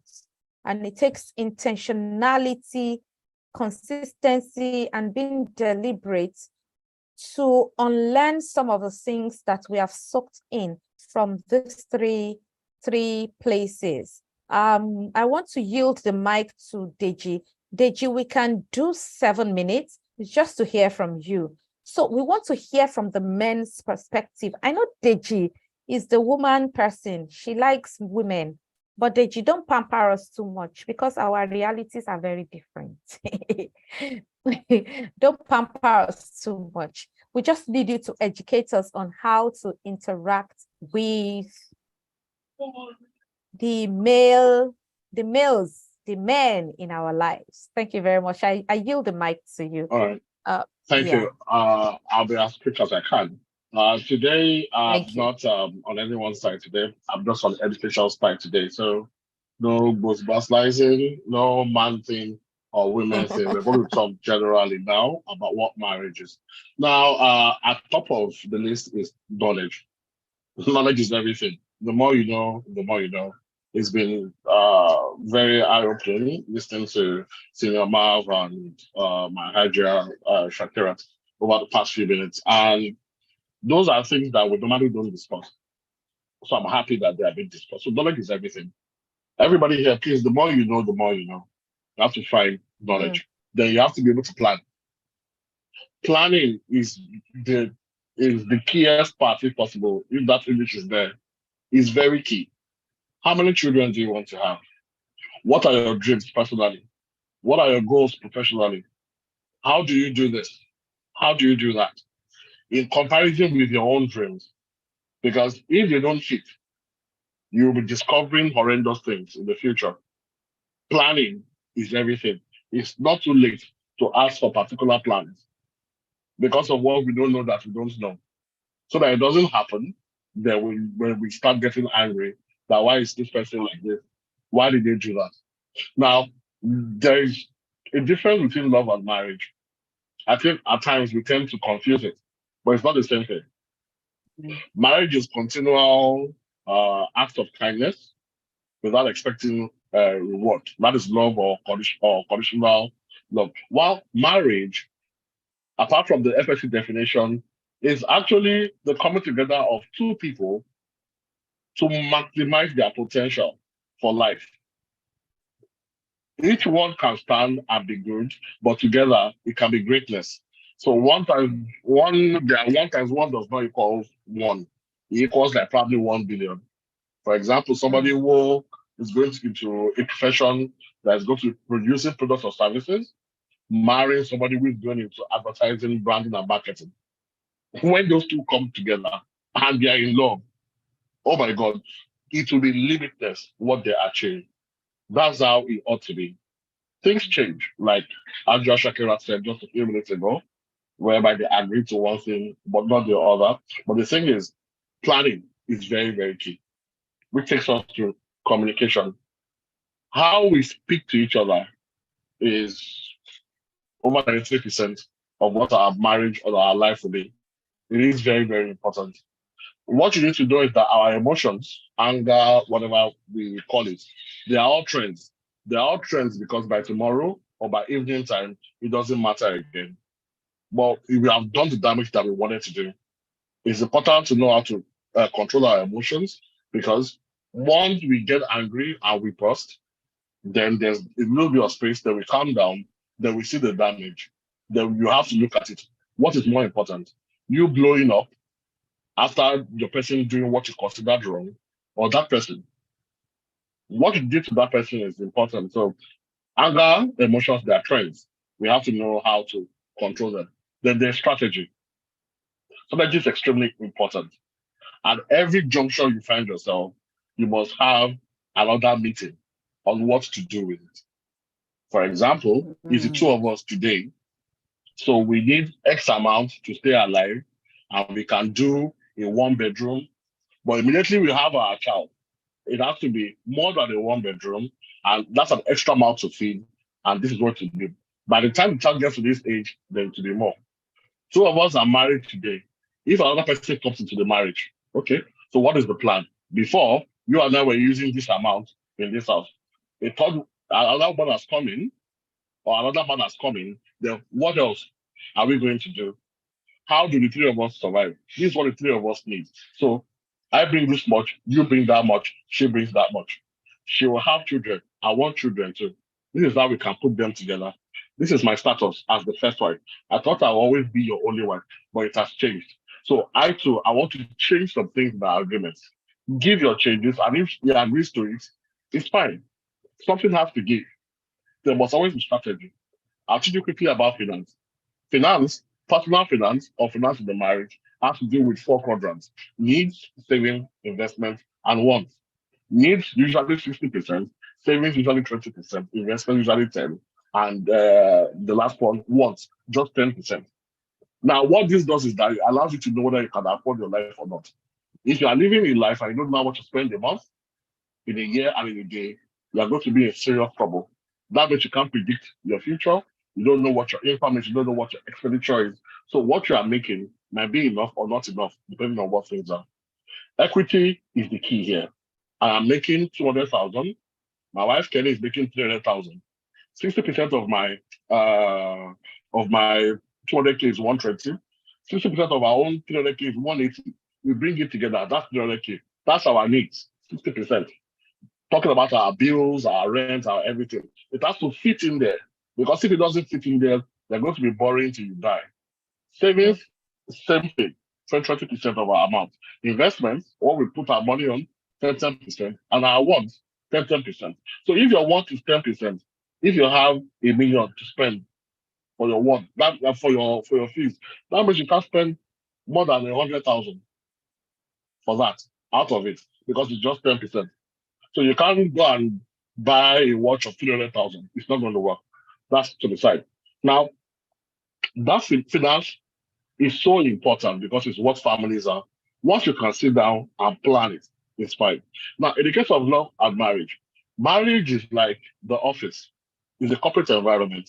There are goals, there are visions, there is purpose. Why did you get married? What is the goal?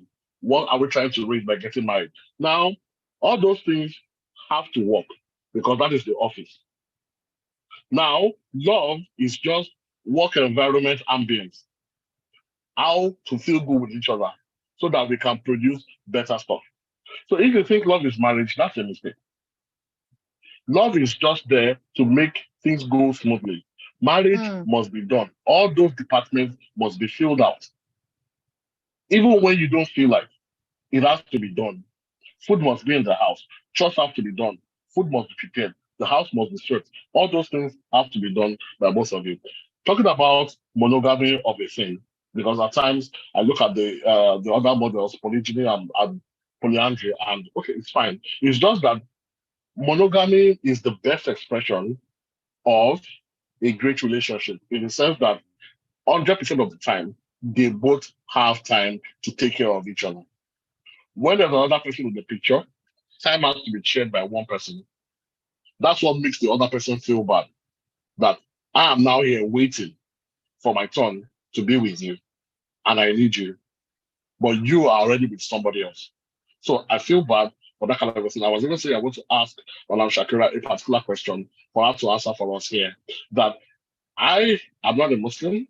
I don't know the Quran so well, but I thought the question or the statement was anybody who can afford and love 4 women equally should be able to marry 4 women. I thought that was just wisdom because that person knows that you can't love any 4 women equally and you usually can't afford it. Before, they would say traditional way. Those roles are what your life is. There are no rules except the rules that you create. If your wife makes more money than you, as it's the story today, then so be it. Do your financial formula and let everybody play their part.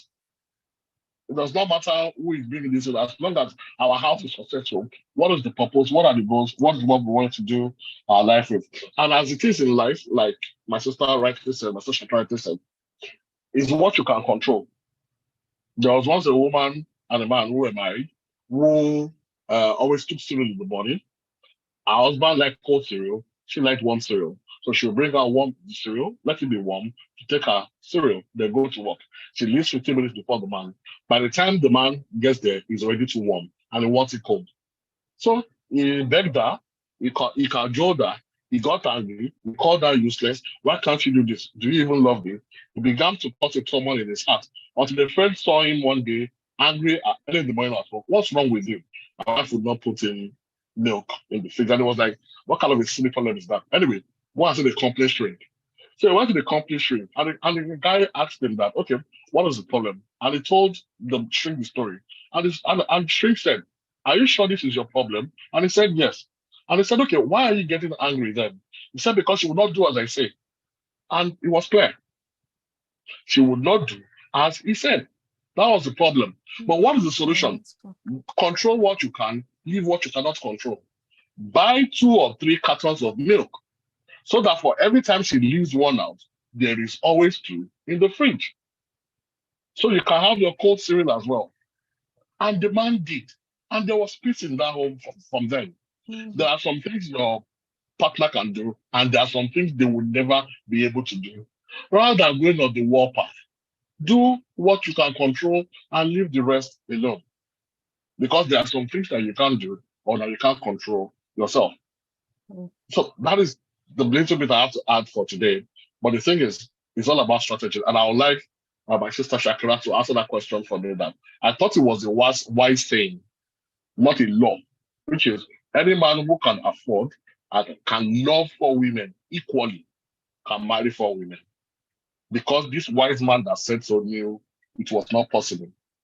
But humanity took it at literary value, and men will always do what they want to do anyway, because we are talking about men taking wives. What if my wife wakes up one day and brings a husband? Will I take it? So please, I would like that question to be asked. Okay. Thank you for that mind-blowing input. I really appreciate that. Okay, for me, I'm not a scholar. I would like to say that because when you talk about issues like this, scholars will come and give you more facts.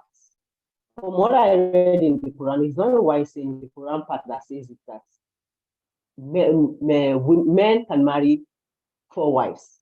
There's a verse in the Quran that says that men can marry 4 wives.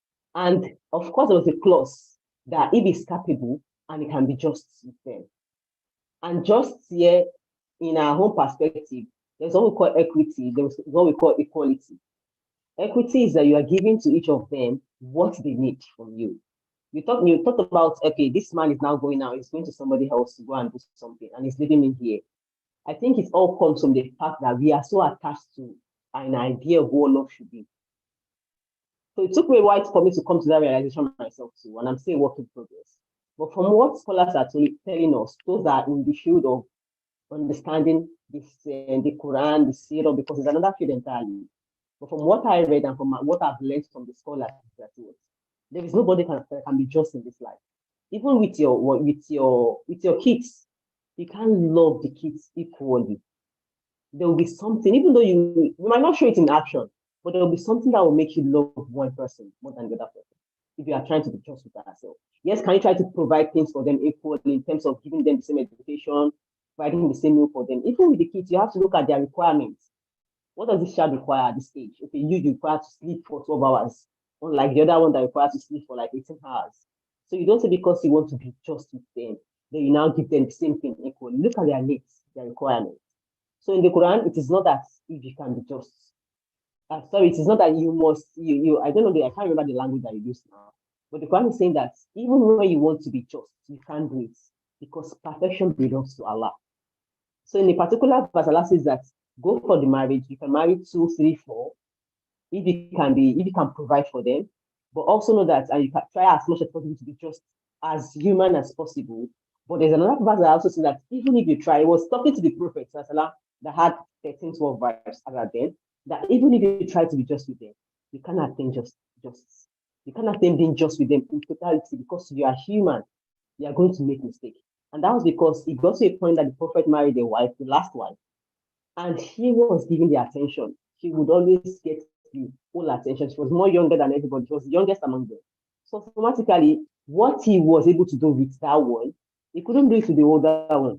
And even the older ones would deliberately leave there because they were afraid of, I don't want this man to feel hurt. They would voluntarily give their own nights out to that woman. So I think it's more about us being attached to an image of what love means. And because many of us, again, as women, I'm talking about Muslim, for us that are Muslim, faith is something that actually affects the way we think. So for those of us that are Muslim, we believe that your life does not go around the world. So if you have something you are doing and I think you are going to be focused. If something you want to do, you have something you are pursuing beyond just your relationship with your husband, you are able to not really pay attention to that time because you know that when it's time to come to you, it's giving you his phone. And when he's going back, you are focused on something else. So that's the way I see it. That's the way I see it. And I think that it's not about, nobody can be perfect. You can't be perfect. Will you be a perfect man that is always going to give you 100% of the time? And the Quran does not allow women to have or to say, okay, because we are not, because you're not equal. The Quran did not give you the right to go and say, if you go and marry somebody else, I can also go and marry somebody else. It will seem as if it's not just, but when you look at it biologically, it doesn't also make sense to us that a woman yes, we have people that are practicing it, but from the faith perspective, it's only the man that has the right to marry 4 wives. And there are countless reasons that they are saying that why you can't do that. One of them could be that he wants to marry the widow, he wants to marry those that are vulnerable. Not because he wants to do it for the sex satisfaction, but for companionship.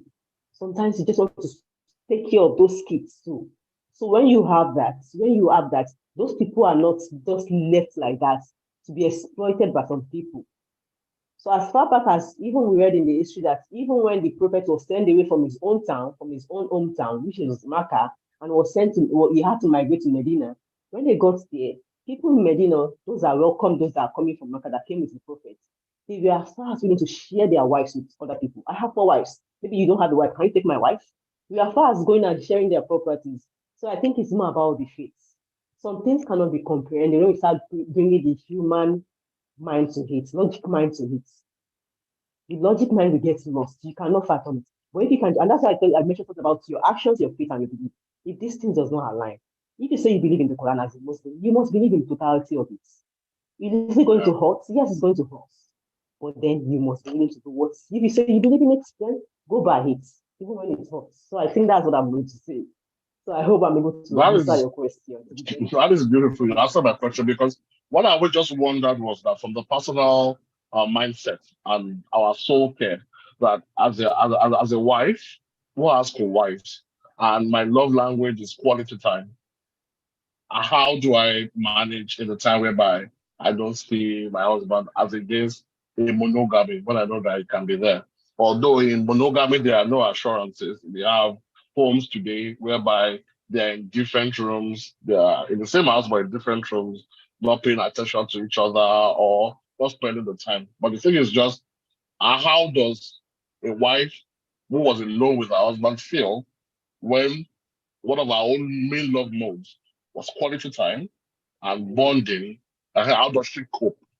Is there a particular way for how that happens?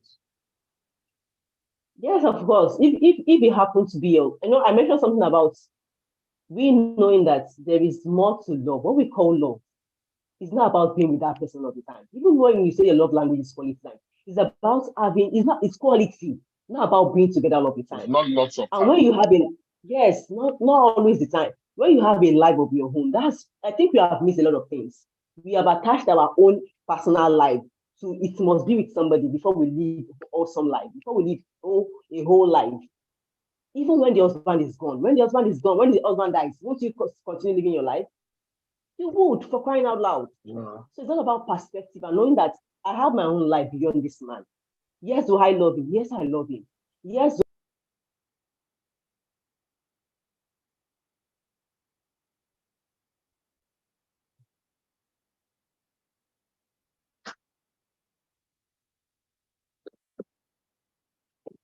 Madam Shakira, you're muted. Could it be my network? Madam Shakira, you're muted. Do you hear me? I can hear you now. Yeah, we can hear you now. So it's all about you knowing that your life is beyond that, just that man. Even as a woman, get a life for yourself. Have something outside that man, such that it keeps you going. If the man dies, even if your love language is quality time, you still have to continue living your life because it's not even there to take care of you. So when he's there, it's about you maximizing it when it's your time. And for me, I think that is a great thing because believe me, it makes you more focused. You know what you want to do. But because of that lovey-dovey that we had before marriage, for those of us that are Muslim, we get carried away, like it's just only me and him, it's just this and this, and you get carried away. But now when you have focus, my 90, maybe your 90, depending on the formula you're using, maybe it's 290, 290, or 1 week per time, depending on the formula, you know that when it's coming, I'm focused on this. And I'm reducing my time on my business, I'm trying to give him attention. And when it's gone, you focus again. And then you keep the marriage going. It's not about being together all the time. Even when you love language, it's about the quality of it. So I hope that answered the question. So it's about I asked that question because I know that we have missed a lot of things along the way. I'm not asking for me. I understand this question. I'm asking because I know there will also be a lot of Christians here on this particular call. Life was always about community and about a host of community. I'm not sure even Eve was the only wife that Abraham had, but I'll leave that alone. But the thing is that most of the things we believe in today are important. And this is the place where strategy comes in the sense that, okay, this is my experience now. This is my life as of now. How can I make the best out of it? I think that is supposed to be our reasoning and our strategy all of the time. And this is what our fathers have been doing all the while until Christianity itself was imported. They call me all names, black sheep, this. But the thing is, I am about strategy and about everybody feeling comfortable in their skin. It is not possible for somebody to be the center of your life. You are the center of your life and you should always make the best for yourself.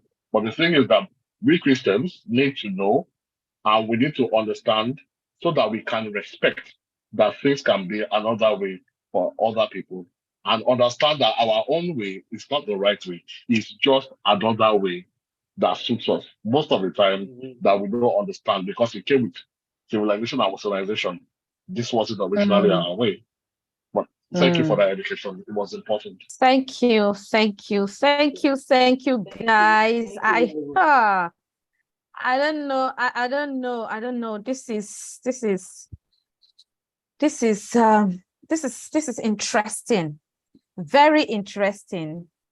And capping it up is to say that your happiness should not hinge on any human being. Can we all hear me? Can we hear me? Seem like I'm the only That's one good. here.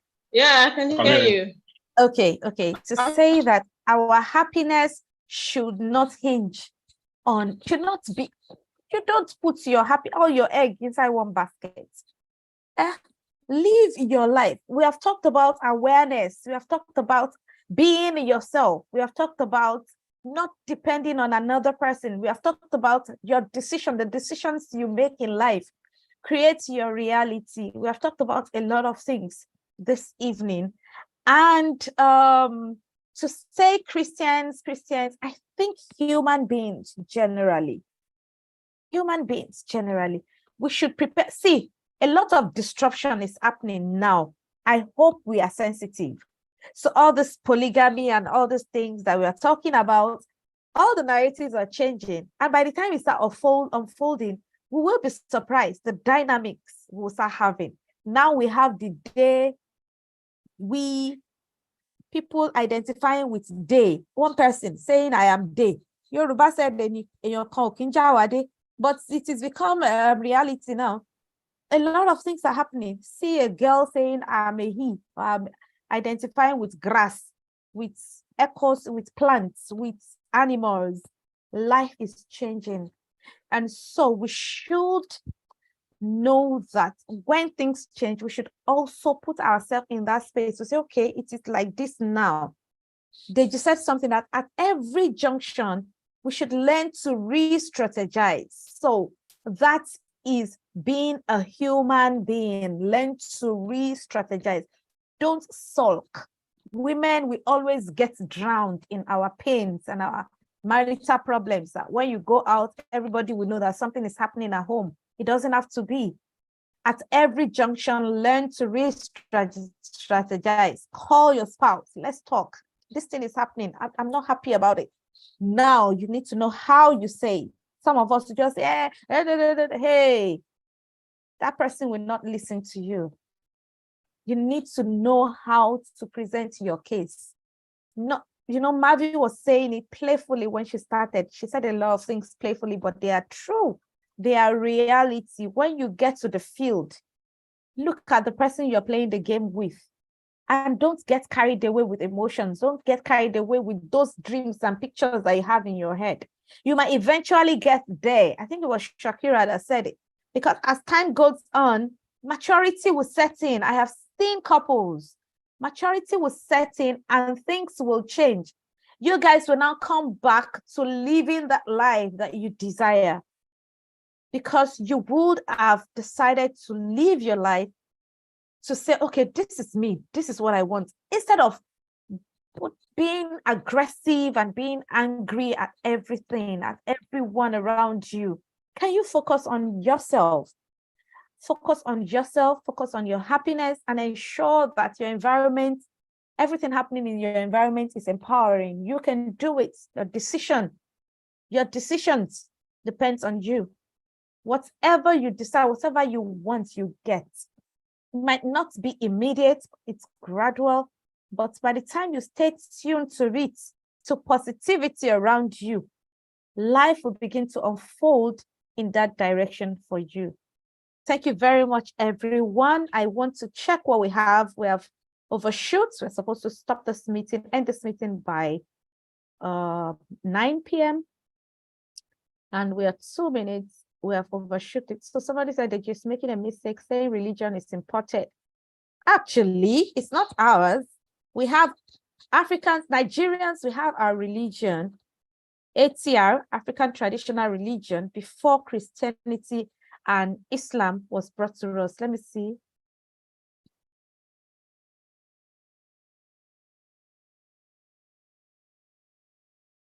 Yeah, religion was imported to us. That's just the truth. We are practicing some other people's religion. If we go back to our Ishendaye religion, that is us. That is us. But that's not the purpose of the conversation. Dear married woman, get a life. Yes, let's do our last words. Let's have our last. Mavi, you have said we should get a life. So what do you want to say? What's the last? I wish you could talk about that book. Yeah. So Mavi, your last word. My last word will be, dear woman, understand that you should win your private victories first before you start looking for the public victory. Maybe at another session, I can talk about the lessons I picked from the 7 Habits of Highly Effective People and how it can change your marriage for real, So I like to say, dear married woman, get a life, find yourself. I actually wrote it down, but we can't stay here. I said, find yourself, seek the root cause of what the problem is or whatever you're experiencing. Discover what success looks for you, and then break them down into milestones. And that's the part for you to do. And the part for both of you to do is to think better ways to communicate, even if it means speaking to a therapist like us.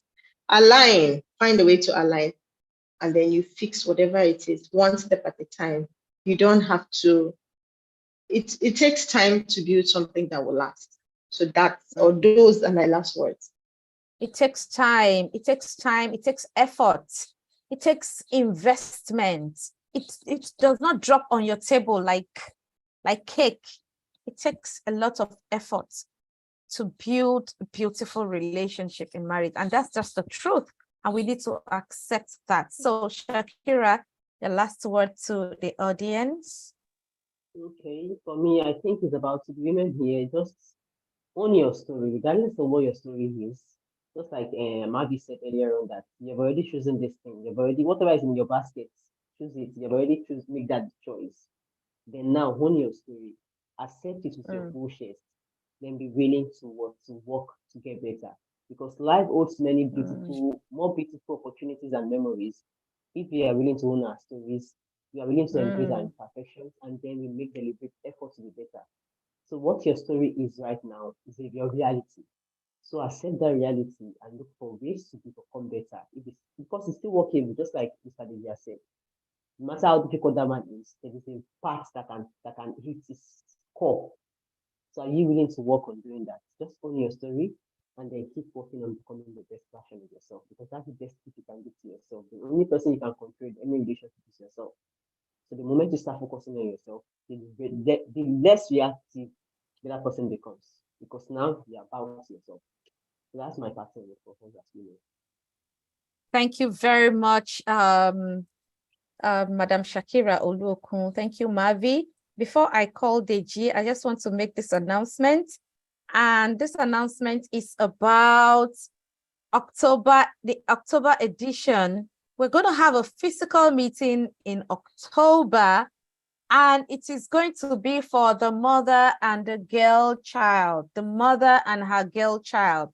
In the room, we want to have the mommies, and we want them to come with their female children. A lot of things are happening, and we don't want to recycle. We don't want to keep passing down the pattern, the conditioning.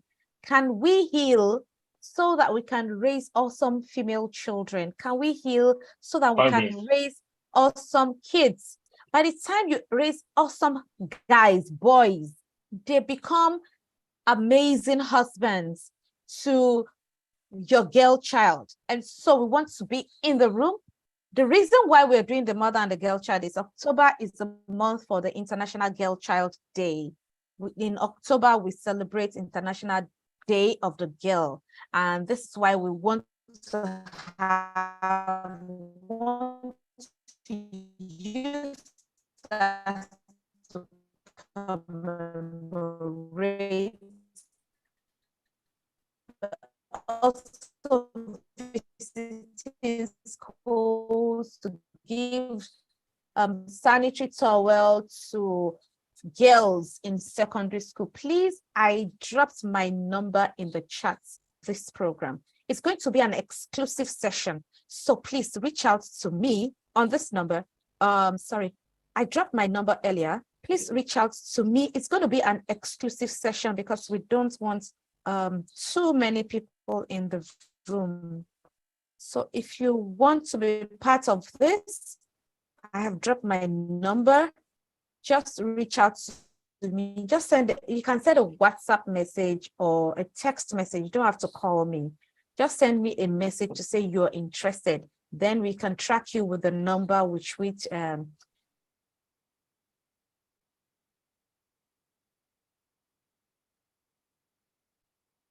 think we lost her. I don't know.